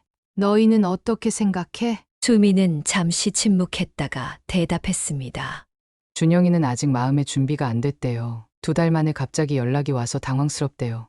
그럴 수 있지. 상처받은 마음이 그렇게 빨리 아물지는 않으니까. 근데 엄마, 이상한 건 시어머니가 완전히 달라지신 것 같아요. 전화로 울면서 미안하다고 계속 말씀하시더라고요. 나복희 여사는 의아했지만 한편으로는 이해가 되었습니다. 아들과의 단절이 시어머니에게는 큰 충격이었을 것입니다. 사람이 극단적인 상황을 겪으면 변하기도 해. 어쩌면 진심으로 뉘우치고 있는지도 모르지. 그럴까요? 저는 아직 잘 모르겠어요. 준영이는 더 시간이 필요하대요. 그래, 서두를 필요 없어. 너희가 준비될 때까지 기다려도 늦지 않아. 통화를 마친 후 나보키 여사는 사돈이 정말로 변했을지 궁금했습니다. 그녀는 그동안 사돈을 이해하려고 노력해 보았습니다. 어쩌면 그녀는 아들에 대한 지나친 소유욕과 자신들보다 경제적으로 여유로운 처가에 대한 열등감으로 괴로워했을지도 모릅니다. 일주일 후 수민이 다시 전화를 걸어왔습니다. 엄마, 준영이가 어머니를 만나보기로 했어요. 민준이 없이 둘이서만 이야기하기로 했대요. 현명한 선택인 것 같구나. 어떻게 됐으면 좋겠어? 솔직히 저도 이 상황이 끝났으면 좋겠어요. 준영이가 부모님과 연을 끊고 사는 게 마음이 아프거든요. 나보키 여사는 딸의 넓은 마음씨에 감동했습니다. 그렇게 어려움을 겪었음에도 시부모와의 화해를 바라다니 정말 성숙한 생각이었습니다. 준영이 어머니를 만난 날 저녁 수미는 다시 나보키 여사에게 전화를 걸었습니다. 어떻게 됐니? 네, 생각보다 괜찮았대요. 시어머니가 정말로 많이 반성하신 것 같아요. 준영이 말로는 처음 보는 모습이었대요. 다행이구나. 그래서 어떻게 되기로 했어? 일단 천천히 관계를 회복해보기로 했대요. 다음 주에 민준이와 함께 만나기로 했어요. 나보키 여사는 안도의 한숨을 내쉬었습니다. 다행이다. 어떻게 되든 너희가 편안하게 살 수 있으면 그게 가장 중요해. 이틀 후 수민이 민준이를 데리고 친정을 방문했습니다. 그녀는 평소보다 밝은 표정이었습니다. 엄마, 사실 어제 시아버지께서 찾아오셨어요. 준영이 없을 때 그래. 무슨 이야기를 하셨어? 집 문제로 왔더라고요. 준영이가 돌려준 집을 다시 우리 앞으로 해달라고 하시더라고요. 나보키 여사는 놀랐습니다. 정말 갑자기 그런 말씀을 하시다니. 네, 저도 놀랐어요. 시아버지 말씀으로는 시어머니가 자기 잘못을 깨달았다고, 아들이 효도한다고 해준 집을 거부하는 게 옳지 않다고 하셨대요. 세상에 그렇게 완전히 태도가 바뀌시다니. 그래서 저도 준영이에게 물어봤죠. 그랬더니 준영이가 일단 생각해 보자고 했어요. 나보키 여사는 미소를 지었습니다. 그래. 서두르지 말고 잘 생각해봐. 하지만 이건 분명 좋은 신호인 것 같구나. 수미는 조심스럽게 말을 이었습니다. 엄마, 그런데 저희가 생각해 봤는데 이제 진짜 우리 힘으로 살아보고 싶어요. 시부모님과의 관계가 회복된다 해도 그 집은 돌려받지 않으려고요. 나보키 여사는 딸을 자랑스럽게 바라보았습니다. 정말 어른이 됐구나. 우리 딸. 대신 그 돈으로 민준이 교육비로 따로 적금을 들어주시면 어떨까 해요. 저희는 전세라도 구해서 독립적으로 살아볼게요. 나보키 여사는 딸과 사위의 결정을 존중했습니다. 그들은 이번 일을 통해 정말 많은 것을 배우고 성장한 것 같았습니다. 그날 밤 나보키 여사는 앞으로 사돈을 다시 만나게 된다면 어떻게 해야 할지 생각했습니다. 예전처럼 참고 견디기만 하는 것은 능사가 아님을 깨달았습니다. 때로는 단호하게 자신의 입장을 밝히는 것도 필요하다는 것을. 나보키 여사는 창밖의 별을 바라보며 생각했습니다. 모든 갈등이 완전히 해소되지는 않았지만 적어도 새로운 시작을 향해 나아가고 있다는 희망이 보였습니다. 그리고 그것만으로도 충분히 감사한 일이었습니다. 두 번째 사연입니다. 장영진은 경상도의 한 작은 마을에서 세 남매 중 막내딸로 태어났습니다. 그녀는 부모님의 사랑을 한 몸에 받으며 자랐고 특히 장남인 민호 오빠에게 각별한 사랑을 받았습니다. 민호 오빠는 그녀를 우리 공주라 부르며 틈만 나면 목마를 태워 마을을 돌아다녔습니다. 어릴 적부터 민호 오빠는 동생을 각별히 아꼈고 그녀가 성장한 후에도 마치 어린아이를 대하듯 많은 것들을 챙겨주었습니다. 어느 날 장영지가 학교에서 돌아오다 발을 헛디뎌 넘어져 무릎과 턱까지 다쳐 엉엉 울며 집에 돌아왔을 때 집에는 부모님 대신 민호 오빠만 있었습니다. 오빠는 놀라기는커녕 침착하게 그녀를 거실로 데려가 상처를 소독하고 연고를 발라주며 말했습니다. 자, 치료 끝. 앞으로는 길 볼 때 발밑도 잘 살피고 조심해서 다녀. 고마워 오빠. 근데 오빠는 정말 대단해. 피도 많이 나고 상처도 심한데 전혀 놀라지도 않고. 내가 울면서 들어오는데 내가 놀라면 넌 더 불안해하지 않겠어? 민호 오빠가 그녀의 머리를 쓰다듬으며 말할 때 그녀는 오빠가 진짜 슈퍼맨 같다고 느꼈습니다. 세월이 흘러 성인이 된 민호 오빠는 대학에 진학하지 않고 부모님의 농사일을 도왔습니다. 틈틈이 경운기를 몰기도 하고 마을의 짐꾼이 되어 어르신들의 무거운 짐을 날라드리는 등 다양한 일을 하며 가족을 지원했습니다. 반면 둘째 오빠 기현은 민호와는 정반대 성격의 소유자였습니다.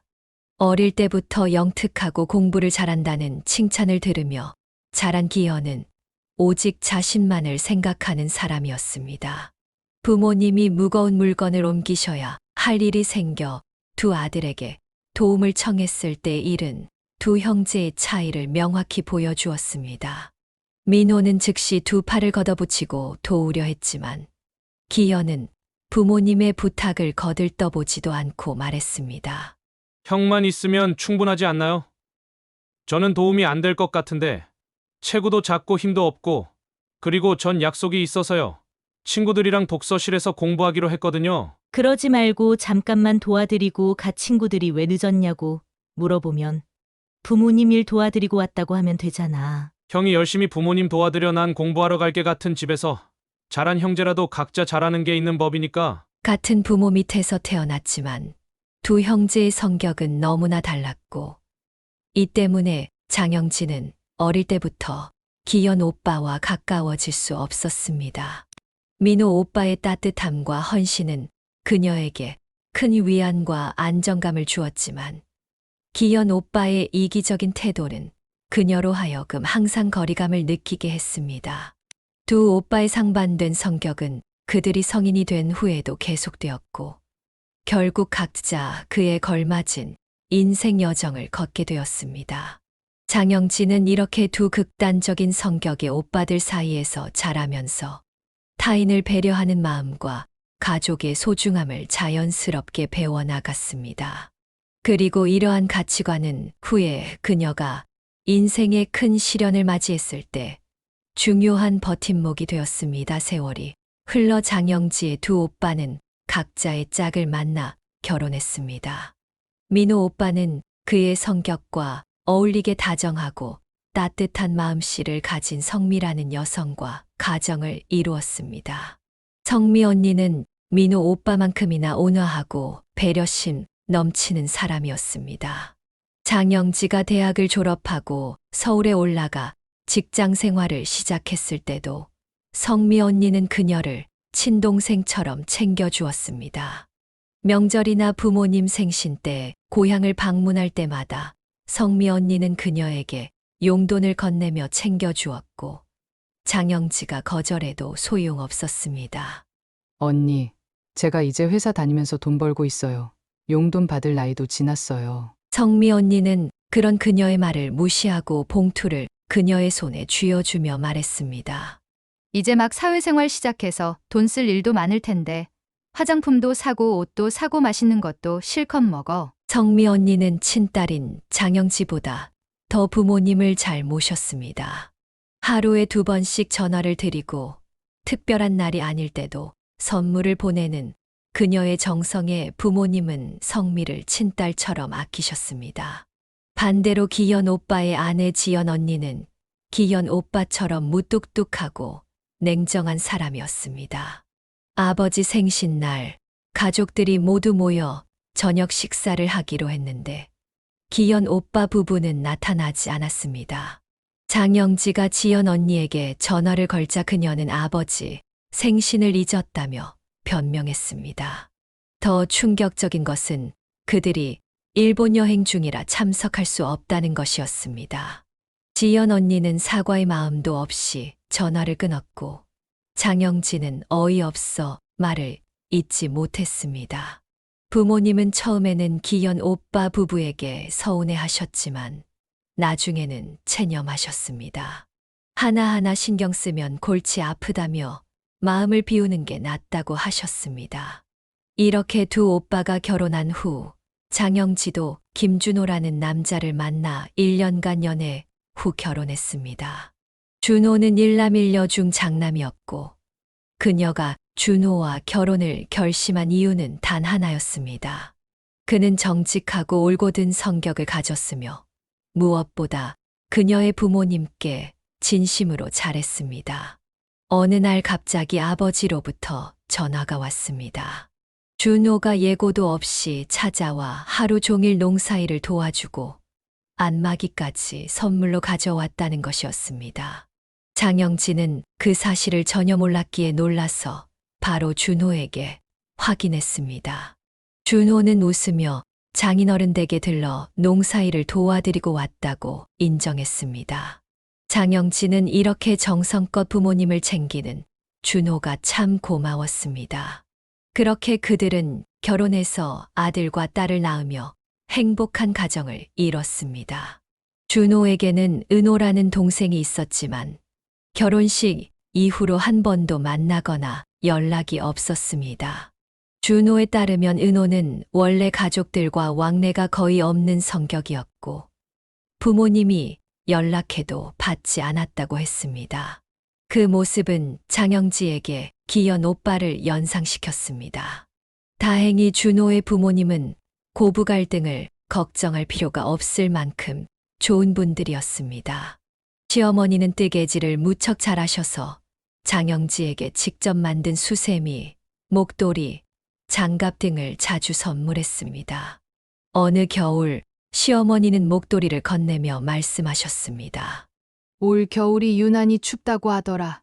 이건 내가 직접 든 거니까 좀 거칠더라도 꼭 하고 다니렴. 장갑이랑 모자도 꼭 쓰고. 장영진은 시어머니의 손재주가 부러워 배우고 싶다고 말했고 시어머니는 언제든 가르쳐 주겠다고 약속했습니다. 장영지가 결혼 3년 차에 접어들 무렵 평온했던 가정에 첫 번째 시련이 찾아왔습니다. 어느 날 시아버지로부터 전화가 왔고 시어머니가 유방암 진단을 받으셨다는 충격적인 소식을 전해 들었습니다. 시아버지는 전화기 너머로 깊은 한숨을 내쉬며 그 사실을 알렸습니다. 최근 시어머니가 몸이 이상하다고 느껴 병원에 갔더니 유방암이라는 진단을 받았다는 것이었습니다. 장영진은 육아 휴직 중이었기에 시어머니를 모시고 간병하겠다고 자원했습니다. 남편 준호가 이 소식을 듣고 놀라며 그녀에게 물었습니다. 당신이 애들 돌보면서 어머니까지 간병하겠다고? 정말 괜찮겠어? 장영진은 결심한 듯 대답했습니다. 아버님도 직장 때문에 바쁘시고 당신도 일하느라 시간이 없잖아. 은호도 연락조차 안 되는 상황이니까 내가 돌봐드리는 게 가장 나을 것 같아. 내가 아니면 누가 모시겠어? 준호는 그녀의 결정에 고마워하며 말했습니다. 정말 고마워. 먼저 그렇게 말해줘서 앞으로 당신한테 더 잘할게. 시아버지도 장영지의 제안에 깊은 감사를 표했습니다. 그날 이후 장영지는 아이들을 데리고 병원을 찾아가 시어머니를 지극정성으로 간호했습니다. 시어머니는 곁을 지키는 며느리를 보며 눈물을 흘리셨습니다. 내 친딸도 없는데 어떻게 피 한 방울 안 섞인 며느리가 이렇게 잘해주는지 정말 고맙구나. 시어머니는 자신의 딸 은호가 연락조차 하지 않는 것에 서운함을 표현하셨고 장영진은 시어머니를 위로했습니다. 어머니께서 저한테 얼마나 잘해주셨는데요. 받은 만큼 돌려드려야죠. 치료 잘 받으시고 약도 잘 드셔서 이 병을 이겨내요. 제가 어머니 곁에서 힘이 되어드릴게요. 장영지의 정성 덕분인지 시어머니는 몸에 맞는 항암제를 찾아 종양 크기가 줄어들었고 수술 후 건강이 점차 호전되었습니다. 폭풍 같았던 시간이 조금 지나가는 듯 했습니다. 그러나 시어머니의 상태가 호전되면서부터 준호의 성격이 변하기 시작했습니다. 원래 검소하고 올곧았던 그는 돈을 마구 쓰고 다른 사람들을 무시하는 행동을 보이기 시작했습니다. 어느 날 둘이 길을 걷던 중 준호는 폐지를 모으며 리어카를 끄는 노인을 보고 혀를 차며 말했습니다. 저렇게 몇 푼 벌겠다고 고생을 하네. 저런 사람들 때문에 차들이 제대로 다니지도 못하잖아. 할 일 없으면 그냥 집에서 쉬지. 왜 나와서 방해하는 거야? 장영진은 준호의 말에 깜짝 놀라 반박했습니다. 왜 그렇게 말해? 저분들은 생계를 위해 저렇게 하시는 거야. 남의 일을 함부로 무시하지 마.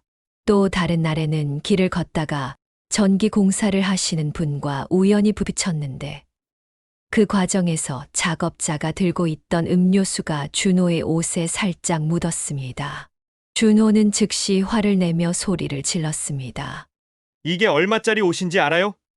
진짜 재수 없네. 작업자는 연신 사과하며 세탁비를 물어주겠다고 했지만 준호는 오히려 더 고압적인 태도를 보였습니다. 보니까 하루 벌어 근근히 사는 것 같은데 돈 많은 내가 너그럽게 넘어가 줄게. 가난한 사람한테 베푸는 거니까 고맙게 생각해. 장영진은 이런 준호의 모습에 충격을 받았습니다. 원래 이런 사람이 아니었는데 갑자기 변한 것인지 아니면 원래부터 이런 성격을 숨기고 있었는지 이해할 수 없었습니다. 더 이상한 것은 처음에는 스스로 먼저 장영지의 친정에 방문하자고 했던 준호가 시간이 지날수록 방문을 꺼리게 된 것이었습니다. 바쁘다거나 시간이 없다는 핑계를 대며 친정 방문을 피했고 나중에는 장영지의 부모님이 걱정스러워 물어볼 정도였습니다. 요즘 준호 많이 바쁜가 보네. 예전엔 꼭 먼저 안부 전화도 해주고 했는데 요즘엔 통 연락도 없고 전화해도 받지도 않고. 장영진은 부모님께 남편이 친정에 가기 싫어한다고 말할 수 없어 바쁘다는 핑계로 둘러댔습니다. 요즘 많이 바빠졌어요. 야근도 자주 하고 연락 자주 하라고 말해볼게요. 장영진은 남편 때문에 부모님이 서운해하시는 만큼 자신이 더 자주 연락드리며 상황을 만회하려 했습니다. 남편과의 관계는 마치 외줄타기를 하는 것처럼 위태로웠지만 그녀가 이별을 결심하지 못한 이유는 시부모님 때문이었습니다. 시어머니 간병 이후 더욱 가까워진 시부모님은 그녀를 진심으로 아끼고 사랑했기 때문입니다.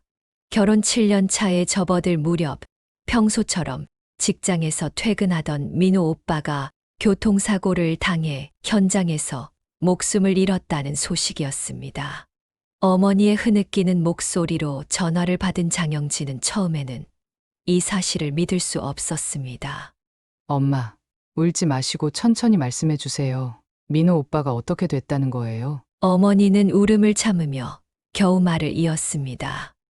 민호가 회사에서 돌아오는 길에 사고가 나서 그 자리에서 하늘나라로 갔어.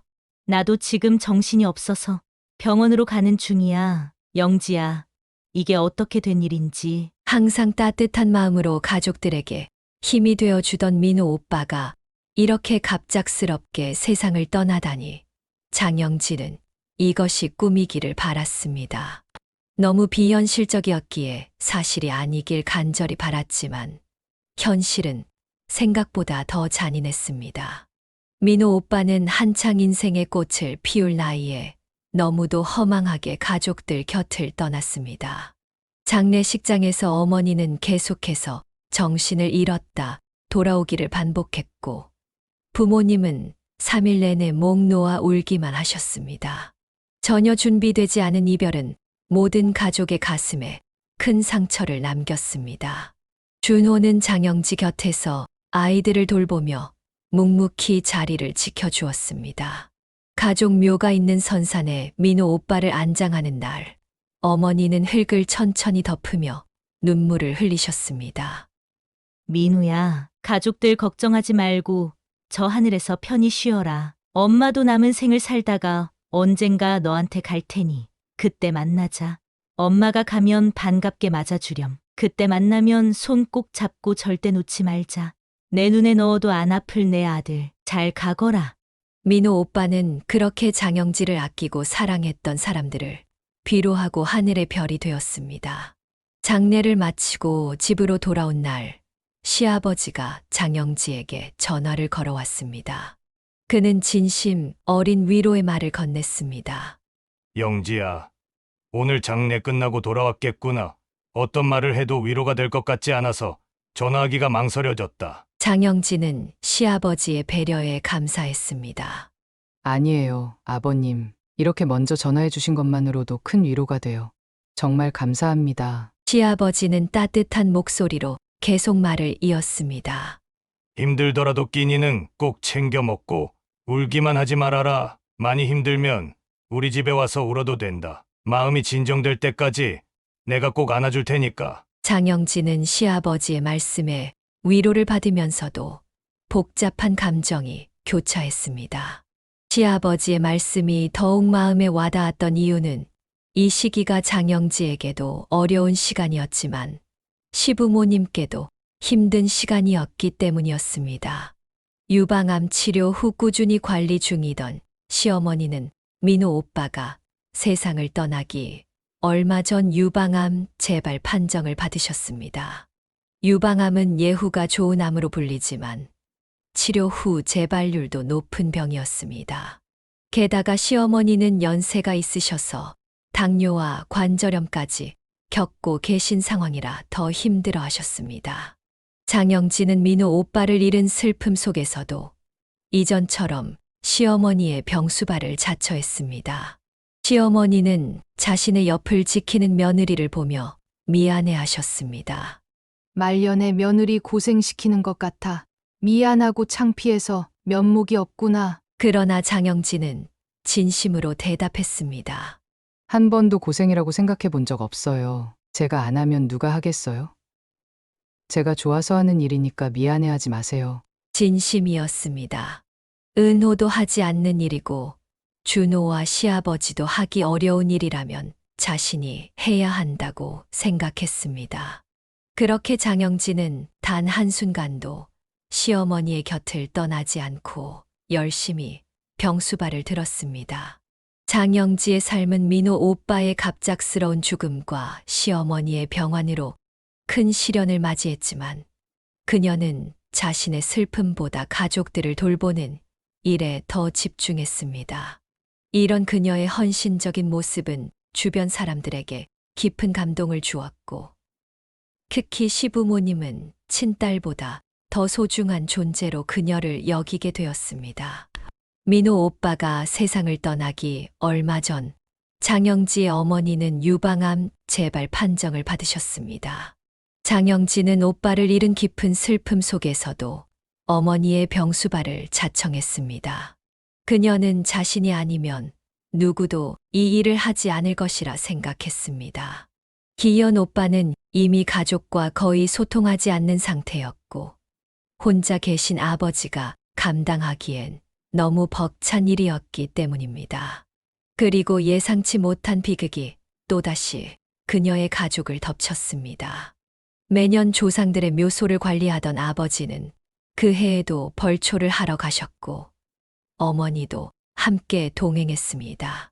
장영지는 아버지와 통화하며 업체에 맡기는 건 어떤지 조심스레 제안했지만 아버지는 완강하게 거절했습니다.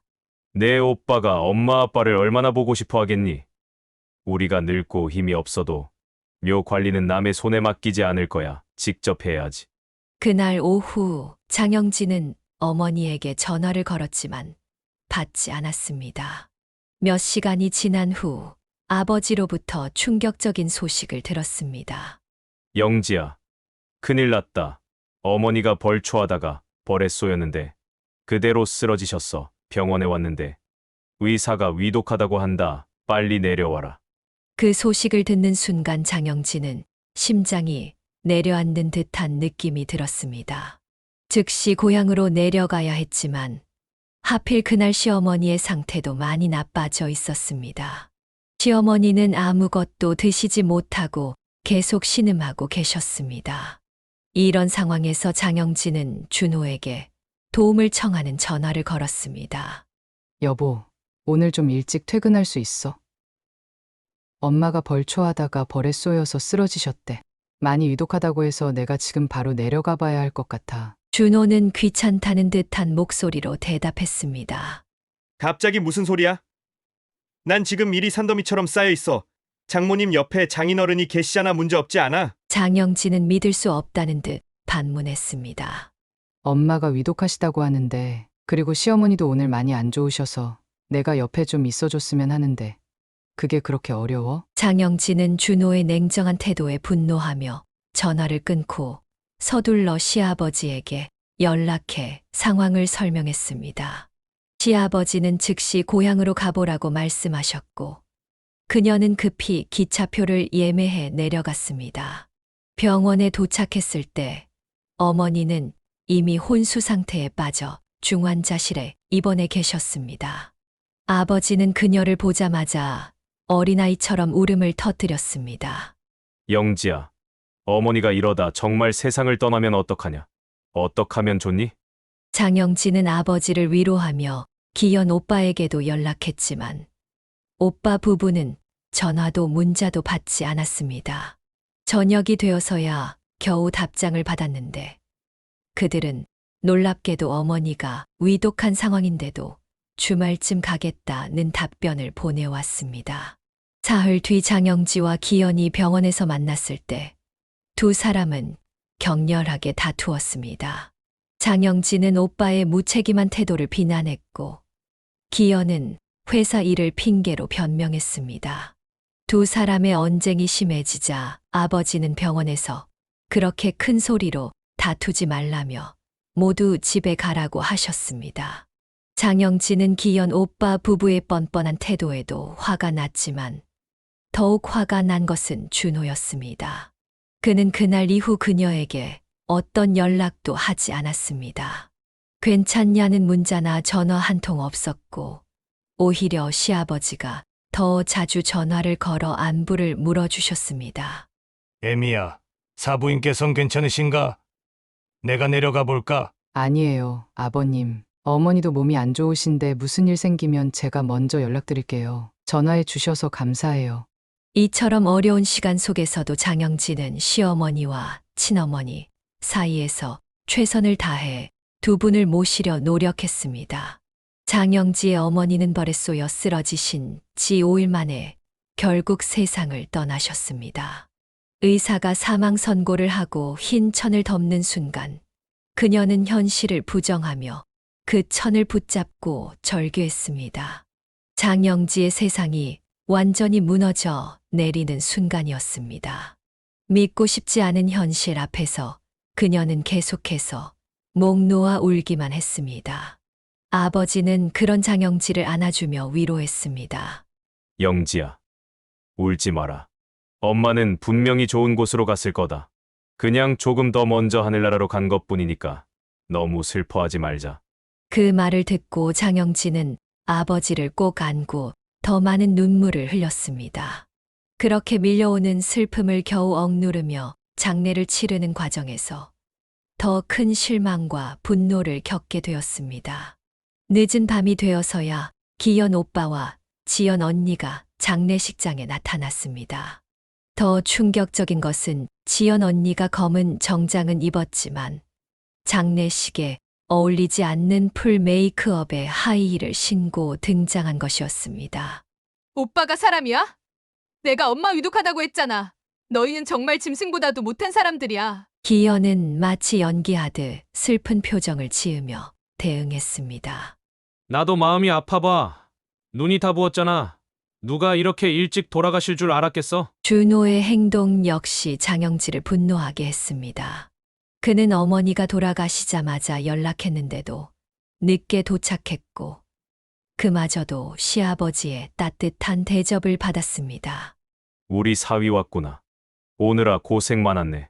장영진은 준호를 향해 쌓아두었던 분노를 터뜨렸습니다. 이제야 얼굴을 비추네. 우리 엄마 위독하다고 그렇게 말해도 듣지도 않고 연락 한 통 없더니 이제 와서 걱정하는 척이야? 더 놀라운 일은 장례식이 진행되는 동안 벌어졌습니다. 준호는 상주 완장을 차고 있으면서도 피곤한지 담배를 피우러 나갔다가 나중에는 식당에서 조문객들과 고스톱을 치며 웃고 떠들었습니다. 기현 오빠와 지연 언니도 처음에는 조문객들과 인사를 하는 척 하다가 나중에는 둘이 몰래 빠져나가 근처 카페에서 시간을 보냈습니다.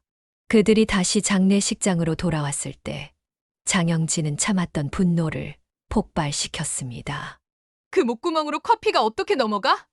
민우 오빠였으면 이렇게 했을까? 하늘에 계신 민우 오빠가 너희 꼴을 보면 얼마나 슬퍼하겠어. 결국 기현 오빠 부부는 상주복을 벗고 장례식장을 나가버렸고 준호에게도 장영진은 분노를 표출했습니다. 이런 모습 보는 게 더 힘드니까 그냥 서울로 올라가. 취했으면 들어가서 자. 이런 혼란 속에서 늦은 밤 장례식장으로 시부모님이 찾아오셨습니다. 서울에서 지방까지 택시를 타고 오신 두 분을 보고 장영진은 놀라서 달려갔습니다. 아버님, 어머님, 이 늦은 시간에 여기까지 어떻게 오셨어요? 시아버지는 담담하게 대답하셨습니다. 택시 타고 왔다. 사돈이 돌아가셨다는데 우리가 가만히 있을 수는 없잖니. 시어머니는 빈소 안으로 들어가 장영지의 어머니 영정 앞에서 눈물을 쏟으셨습니다. 시어머니의 진심 어린 슬픔에 장영지도 다시 눈물이 흘렀습니다. 시아버지도 아버지를 안으며 함께 슬퍼하셨습니다. 장영지는 이런 대비되는 모습들 속에서 삶의 진정한 가치와 인간관계의 의미를 다시 한번 깨닫게 되었습니다. 어머니의 장례를 마친 장영진은 깊은 고민 끝에 중요한 결정을 내렸습니다. 이제 홀로 계신 아버지를 모시고 살아야겠다는 생각이었습니다. 작은 오빠 기현 부부가 장례식장에서 보인 태도로 보아 아버지를 돌볼 리 없다는 것이 명백했기 때문입니다. 그날 저녁 장영진은 준호에게 자신의 생각을 조심스럽게 꺼냈습니다. 여보, 우리 집에 아버지 모시고 같이 살면 어떨까? 예상대로 준호는 즉각 반대 의사를 표명했습니다. 지금 제정신이야? 장인어른이 얼마나 대하기 불편한 존재인지 알아? 내가 내 집에서 눈치 보면서 살아야 한다고? 아유, 끔찍해. 절대 반대야. 장영진은 준호의 냉정한 반응에 더 이상 자신의 감정을 억누를 수 없었습니다. 그동안 시어머니를 간병하면서 효부 역할을 해왔는데 이제는 자신의 아버지를 모실 차례라고 생각했습니다. 이제 내가 아버지 모시고 살 생각이야. 그동안 내가 어머님 계속 병수발해드리면서 효부 노릇했으니 이젠 효녀 노릇도 좀 해보려고. 근데 내가 절대 싫다고 하고 반대한다면 나도 너랑 더 이상 같이 못 살 것 같아. 그래서 이혼하자. 준호는 장영지의 말을 듣고 오히려 안도하는 듯한 표정을 지었습니다. 그래, 바라던 바야. 나도 이렇게 사는 게 지겨웠어. 잘 됐네. 재산 분할 같은 건 걱정하지 마. 내가 깔끔하게 정리해 줄 테니까. 준호의 반응은 마치 오래전부터 이혼을 기다려왔다는 듯 했습니다. 이런 반응에 장영진은 오히려 담담해졌습니다. 구차하게 관계를 끌지 않고 깔끔하게 마무리하는 것이 서로에게 좋을 것 같았습니다.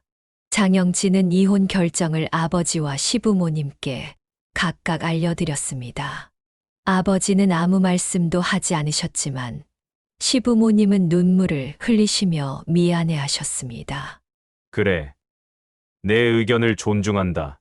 우리가 다 못난 아들을 둔 죄야. 정말 미안하구나, 영지야. 시부모님은 마지막까지 장영지의 손을 잡아주시며 그녀의 행복을 빌어주셨습니다. 준호는 약속대로 깔끔하게 이혼 도장을 찍었고 아이들의 양육비는 한 명당 70만 원씩 주기로 합의했습니다. 재산 분할도 공정하게 진행되어 특별한 갈등 없이 마무리되었습니다. 이혼 과정이 끝나갈 무렵 장영지에게 예상치 못한 문자가 도착했습니다. 시아버지께서 보내신 것이었는데 무려 1억 3천만 원이라는 거액이 그녀의 계좌로 입금되었다는 내용이었습니다. 장영진은 그 메시지를 보고 너무 놀라 소스라치게 놀랄 수밖에 없었습니다. 시아버지의 장문의 메시지가 함께 도착했습니다. 12년이라는 시간 동안 정말 고생 많았지. 내가 돈이 더 여유 있었다면 더 많이 보냈을 텐데 지금 상황으로는 이게 최선이구나. 이 돈은 그동안 내가 고생하며 우리 집 며느리로 너희 시어머니를 간병한 비용이라 생각하고 받아주길 바란다. 그리고 다시 한번 미안하구나. 못난 내 아들 때문에 마음고생 많이 했을 텐데 애비로서 너에게 대신 사과한다. 앞으로 보란듯 씩씩하게 잘 지내길 바란다. 그동안 고생 많았다. 정말 많이 사랑한다. 장영진은 그 메시지를 읽고 휴대폰을 부여잡은 채 오랫동안 울었습니다. 시아버지는 아들과 헤어지는 며느리에게 끝까지 12년간의 은혜를 갚고 싶으셨던 것입니다. 장영진은 어떻게 답장을 드려야 할지 고민하다가 진심을 담아 이렇게 보냈습니다. 아버님, 지난 세월 동안 아버님이 제 시아버님이라 정말 행복했어요. 남편과는 이제 남이 되더라도 아버님, 어머님과는 쭉 연락드리면서 지내고 싶어요. 그동안 정말 감사했습니다. 짧은 메시지였지만 자신의 마음이 시아버지께 온전히 전해지기를 바랐습니다. 이혼 후 장영진은 아이들과 함께 고향으로 돌아가 어릴 적 살았던 집에서 아버지와 함께 살기 시작했습니다. 아이들은 서울에서의 생활과는 다른 시골 생활에 처음에는 적응하기 어려울 것이라 걱정했지만 의외로 빠르게 적응했습니다. 준호와는 법적으로 남이 되었지만 아이들을 위해 월 1회 서울로 올라가 준호와 시부모님을 만나는 시간을 가졌습니다. 아이들에게는 아버지가 필요했고 면접 교섭권이 있었기 때문에 이런 방식으로 관계를 유지했습니다. 시어머니는 여전히 병원 중이었지만 장영지와 아이들이 방문할 때면 언제나 반갑게 맞아주셨습니다. 이혼 후 장영지는 이전과는 다른 삶을 살게 되었지만 아버지와 아이들과 함께하는 소박한 일상에서 새로운 행복을 찾아가기 시작했습니다. 이혼 후 장영진은 아이들과 함께 고향으로 돌아와 어릴 적 살았던 집에서 아버지와 함께 새로운 생활을 시작했습니다. 처음에는 도시 생활에 익숙했던 아이들이 시골 생활에 적응할 수 있을지 걱정했지만 그녀의 걱정과 달리 아이들은 놀라울 정도로 빠르게 적응했습니다. 아이들은 매달 한 번씩 아버지를 만나기 위해 서울로 올라갔고 그때마다 시부모님도 함께 찾아뵈었습니다. 서류상으로는 이혼했지만 아이들의 정서적 안정과 면접 교섭권을 위해 이런 방식의 만남을 유지했습니다. 아버지는 농사일을 계속하면서도 새로운 시도를 하셨습니다. 최근에는 비닐하우스를 지어 겨울에도 농작물을 재배할 수 있게 되었습니다. 추운 겨울에도 상추, 봄동과 같은 채소를 키워 안정적인 수입을 얻을 수 있게 된 것입니다. 어느 날 눈이 올 것이라는 예보가 있어 장영지가 걱정스럽게 여쭈었습니다. 아빠, 내일 모레쯤 눈이 온다고 하던데 비닐하우스 보온 덮개를 미리 덮어두는 게 좋지 않을까요? 혹시 모르니 그 정도 튼튼하게 해두고요. 아버지는 이미 준비가 되어 있다고 말씀하셨습니다. 건너편에 사는 최 씨네 아들이 도와주기로 했어. 끈만 단단히 묶어두면 눈이 쌓여도 무너질 일은 없을 거야. 장영지와 아이들은 농사일을 돕는데 적극적으로 참여했습니다. 특히 아이들은 할아버지를 무척 따랐고 학교에서 돌아오면 아버지부터 찾았습니다.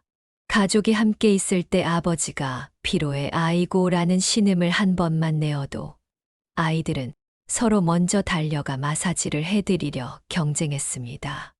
이런 아이들의 순수한 마음에 장영진은 가슴이 따뜻해지는 것을 느꼈습니다. 아이들이 할아버지와 이렇게 끈끈한 관계를 형성하는 것을 보니 고향으로 돌아온 결정이 옳았다는 확신이 들었습니다. 시간이 흐르며 그녀의 삶은 점점 안정을 찾아갔습니다. 시골 생활은 서울에서의 삶과는 확연히 달랐지만 그 안에서 장영진은 잊고 있던 평온함을 다시 찾았습니다. 아침에 일어나 신선한 공기를 마시며 텃밭을 가꾸고 아이들과 함께 간단한 농사일을 돕고 저녁에는 가족이 둘러앉아 따뜻한 식사를 나누는 일상이 그녀에게 특별한 행복을 가져다 주었습니다. 가끔은 준호와의 추억이 떠오르기도 했지만 그 순간들은 점점 희미해져 갔습니다. 이제 그녀의 마음을 채우는 것은 아버지와 아이들, 그리고 고향에서의 새로운 추억들이었습니다. 시부모님과도 여전히 좋은 관계를 유지했고, 특히 시아버지는 일주일에 한두 번씩 문자로 안부를 물어주셨습니다. 장영지가 고향으로 돌아온 지 몇 개월이 지났을 때 예상치 못한 방문객이 찾아왔습니다. 기현 오빠였습니다. 장영지는 어머니의 장례식 이후 다시는 보지 않을 것이라 생각했던 오빠가 뻔뻔하게 집에 찾아온 것에 놀랐습니다. 기현 오빠가 갑자기 찾아온 이유는 다름 아닌 어머니가 남기고 간 재산 때문이었습니다. 장영지는 기현 오빠를 집 안으로 들이지 않고 문 앞에서 차갑게 대했습니다. 오빠의 뻔뻔한 태도에 화가 난 그녀는 결국 평생 처음으로 목소리를 높여 자신의 감정을 표현했습니다. 그 이후 기현 오빠는 다시는 그들의 집을 찾지 않았습니다. 아마도 장영지가 무슨 일을 할지 모른다는 두려움 때문이었을 것입니다. 장영지와 아이들이 고향으로 돌아온 지 얼마 되지 않았을 무렵 예상치 못한 방문객이 그들의 집 문을 두드렸습니다. 문을 열어보니 놀랍게도 기현 오빠였습니다. 어머니의 장례식 이후 연락도 없던 사람이 갑자기 나타난 것입니다. 장영지는 그를 집 안으로 들이지 않고 현관에서 차갑게 맞이했습니다. 기현은 마치 아무 일도 없었다는 듯 평소와 다름없는 태도로 방문 목적을 밝혔습니다. 그가 찾아온 이유는 다름 아닌 어머니가 남겼을지도 모르는 유산 때문이었습니다. 왜 왔어? 장영지의 차가운 질문에 기현은 잠시 주저하더니 본심을 드러냈습니다. 어머니께서 남기신 게 있으면 달라고 이런 말을 하려고 온 건 아닌데 장례식이 끝난 지 한참 지났는데도 연락이 없길래 혹시 내 몫으로 된 게 없나 싶어서 아버지께 직접 물어보러 왔어. 장영지는 그의 뻔뻔한 태도에 더욱 분노했습니다. 솔직히 이 집안 실질적인 장남은 이제 나잖아. 그럼 적어도 나한테 뭐라도 떨어져야 맞는 거 아니겠어? 장영지는 기현의 말에 어이가 없어 잠시 말을 잃었습니다. 분노를 억누르며 장영지는 단호하게 말했습니다. 어머니가 오빠한테 남기신 건 단 하나도 없어. 그리고 아버지께서도 그러셨어. 당신 돌아가시고 나면 가지고 있는 재산은 전부 내 앞으로 주실 거라고. 오빠는 콩꾸러기 하나 받아먹을 수 없다는 소리야. 알겠어? 기현은 그 말에 얼굴이 붉어지며 반발했습니다. 야, 그건 아니지. 내가 아버지께 이간질한 거 아니야? 그게 말이 돼? 장영지는 더 이상 참지 못하고 소리쳤습니다. 남 탓할 생각하지 말고 내 자신을 돌아봐. 어머니 돌아가셨을 때 어디 있었어? 장례식에서는 뭘 했어? 이기적이고 한심한 인간아. 다시는 우리 집에 찾아오지 마. 한 번만 더 이런 말도 안 되는 소리 하면서 찾아오면 그땐 정말 가만두지 않을 거야. 오빠도 알잖아. 내가 한다면 하는 사람이라는 거. 내 말 알아들었으면 당장 내 눈앞에서 사라져. 장영지의 단호한 태도와 분노에 찬 목소리에 기현은 더 이상 말을 잇지 못했습니다. 그는 무슨 말을 더 하려다가 장영지의 결연한 표정을 보고는 결국 아무 말도 못한 채 자리를 떠났습니다. 그 이후 기현 오빠는 한 번도 그들의 집에 찾아오지 않았습니다. 아마도 장영지가 정말로 무슨 행동을 할지 몰라 두려웠던 것 같았습니다. 장영지는 호적에 올라가 있는 기현을 법적으로 가족에서 제외할 수는 없었지만 그녀와 아버지 모두 그를 없는 사람 취급하기로 했습니다. 이 사건 이후 장영지는 아버지와 더욱 가까워졌습니다. 아버지는 그동안 기현에 대한 실망감을 가슴 깊이 감추고 계셨던 것 같았습니다. 이제 그런 감정들을 장영지와 나누며 두 사람은 서로에게 더 큰 의지가 되었습니다. 장영지는 이혼 후에도 시아버지와 계속해서 연락을 주고받았습니다. 시아버지는 일주일에 두세 번씩 좋은 뜻이 담긴 사자성어나 속담을 문자로 보내주셨고 때때로 전화로 안부를 묻기도 하셨습니다. 그런 시아버지의 따뜻한 관심은 장영지에게 큰 힘이 되었습니다. 어느 날 시아버지로부터 뜻밖의 이야기를 들었습니다. 주르노가 갑자기 장영지와 함께 살았던 시절을 그리워하며 후회의 말을 했다는 것이었습니다. 아가, 오늘 우리 아들놈이 갑자기 내 얘기를 꺼내더구나. 제 이야기를요? 갑자기 왜요? 한숨을 푹 쉬면서 너랑 같이 살 때가 좋았다면서 좀 더 잘해줄 걸 그랬다면서 뒤늦은 후회를 하더구나. 시아버지는 그 말을 듣자마자 준호의 뒤통수를 때리며 단호하게 말씀하셨다고 합니다. 이놈아, 넌 당연히 후회스러운 게 많을 테지만 영지는 절대 아닐 거다. 혹시라도 후회한다면서 다시 어떻게 해보겠다는 생각은 아예 하지 말아라.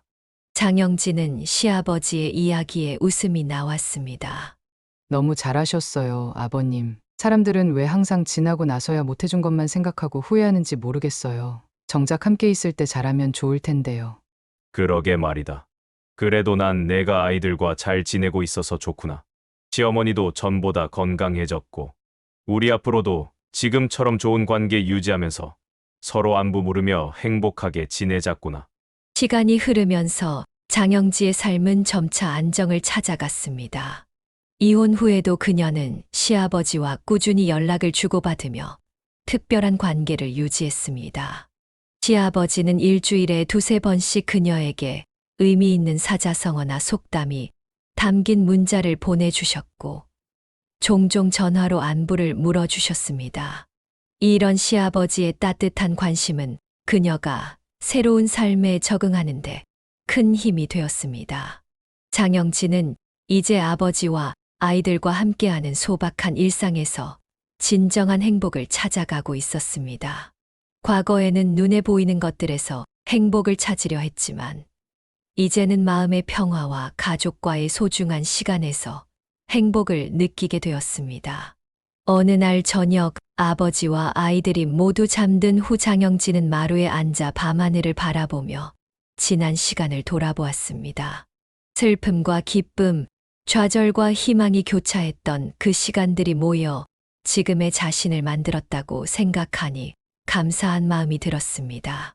특히 어머니와 민호 오빠의 부재는 여전히 그녀의 가슴에 큰 빈자리를 남겼지만 그들의 따뜻했던 기억은 그녀가 앞으로 나아가는 원동력이 되었습니다.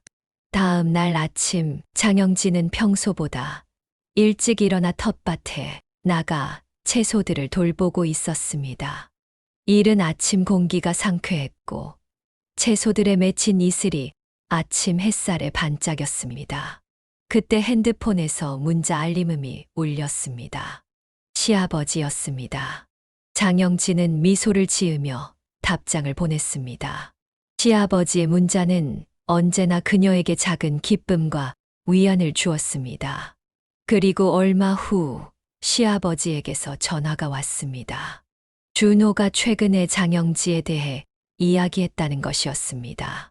시아버지는 준호가 장영지와 함께 살던 때를 그리워하며 후회의 말을 했다고 전했습니다. 하지만 시아버지는 단호하게 준호에게 쐐기를 박았다고 합니다. 너는 당연히 후회할 만한 일이 많겠지만 영지는 절대 그렇지 않을 거다. 후회한다면서 다시 어떻게 해보겠다는 생각은 절대로 하지 마라. 장영진은 시아버지의 말씀에 감사했습니다. 사람들은 왜 항상 지나고 나서야 못해준 것들을 생각하고 후회하는지, 정작 함께 있을 때 잘하면 좋을 텐데 그러지 못하는 것이 아쉬웠습니다. 봄이 오고 여름이 지나 가을이 깊어갈 무렵 장영진은 아버지의 비닐하우스 농사를 돕는 한편 마을의 작은 공방에서 일을 시작했습니다. 그녀는 시어머니에게서 배운 뜨개질 솜씨를 살려 손뜨개 소품들을 만들어 팔았고 점차 그녀만의 작은 브랜드를 만들어가고 있었습니다. 아이들도 학교에 잘 적응하여 새 친구들을 사귀었고 할아버지와 함께하는 시간을 무척 즐거워했습니다. 밤이면 장영진은 아이들과 아버지에게 책을 읽어주는 시간을 가졌습니다. 어머니가 그랬던 것처럼 그녀도 가족에게 따뜻한 이야기를 들려주며 하루를 마무리했습니다. 그리고 잠들기 전 그녀는 항상 민호 오빠와 어머니를 생각하며 조용히 감사의 기도를 드렸습니다. 어쩌면 남들이 이해하지 못할 수도 있는 그녀의 선택이었지만 장영진은 자신이 받은 것보다 더 큰 사랑을 나누며 살고 있었습니다. 시부모님이 그녀와 아이들을 진심으로 아껴주셨듯이 그녀도 그 마음을 기억하고 감사히 여겼습니다. 특히 어머니를 오랫동안 간병했던 시간들이 그녀에게는 소중한 추억이 되었습니다. 이제 장영진은 이혼과는 별개로 마음으로 서로를 응원하고 행복을 기원하는 관계를 시부모님과 유지하고 있었습니다. 그리고 아버지와 아이들과 함께하는 지금의 삶에서 진정한 행복을 찾아가고 있었습니다. 사연을 듣고 댓글을 남겨주시기 바랍니다. 사소한 의견일지라도 사연자분에게는 큰 힘이 됩니다. 노골적인 악성 댓글은 사연자분에게 상처가 될 수 있으니 삼가주시기 바랍니다.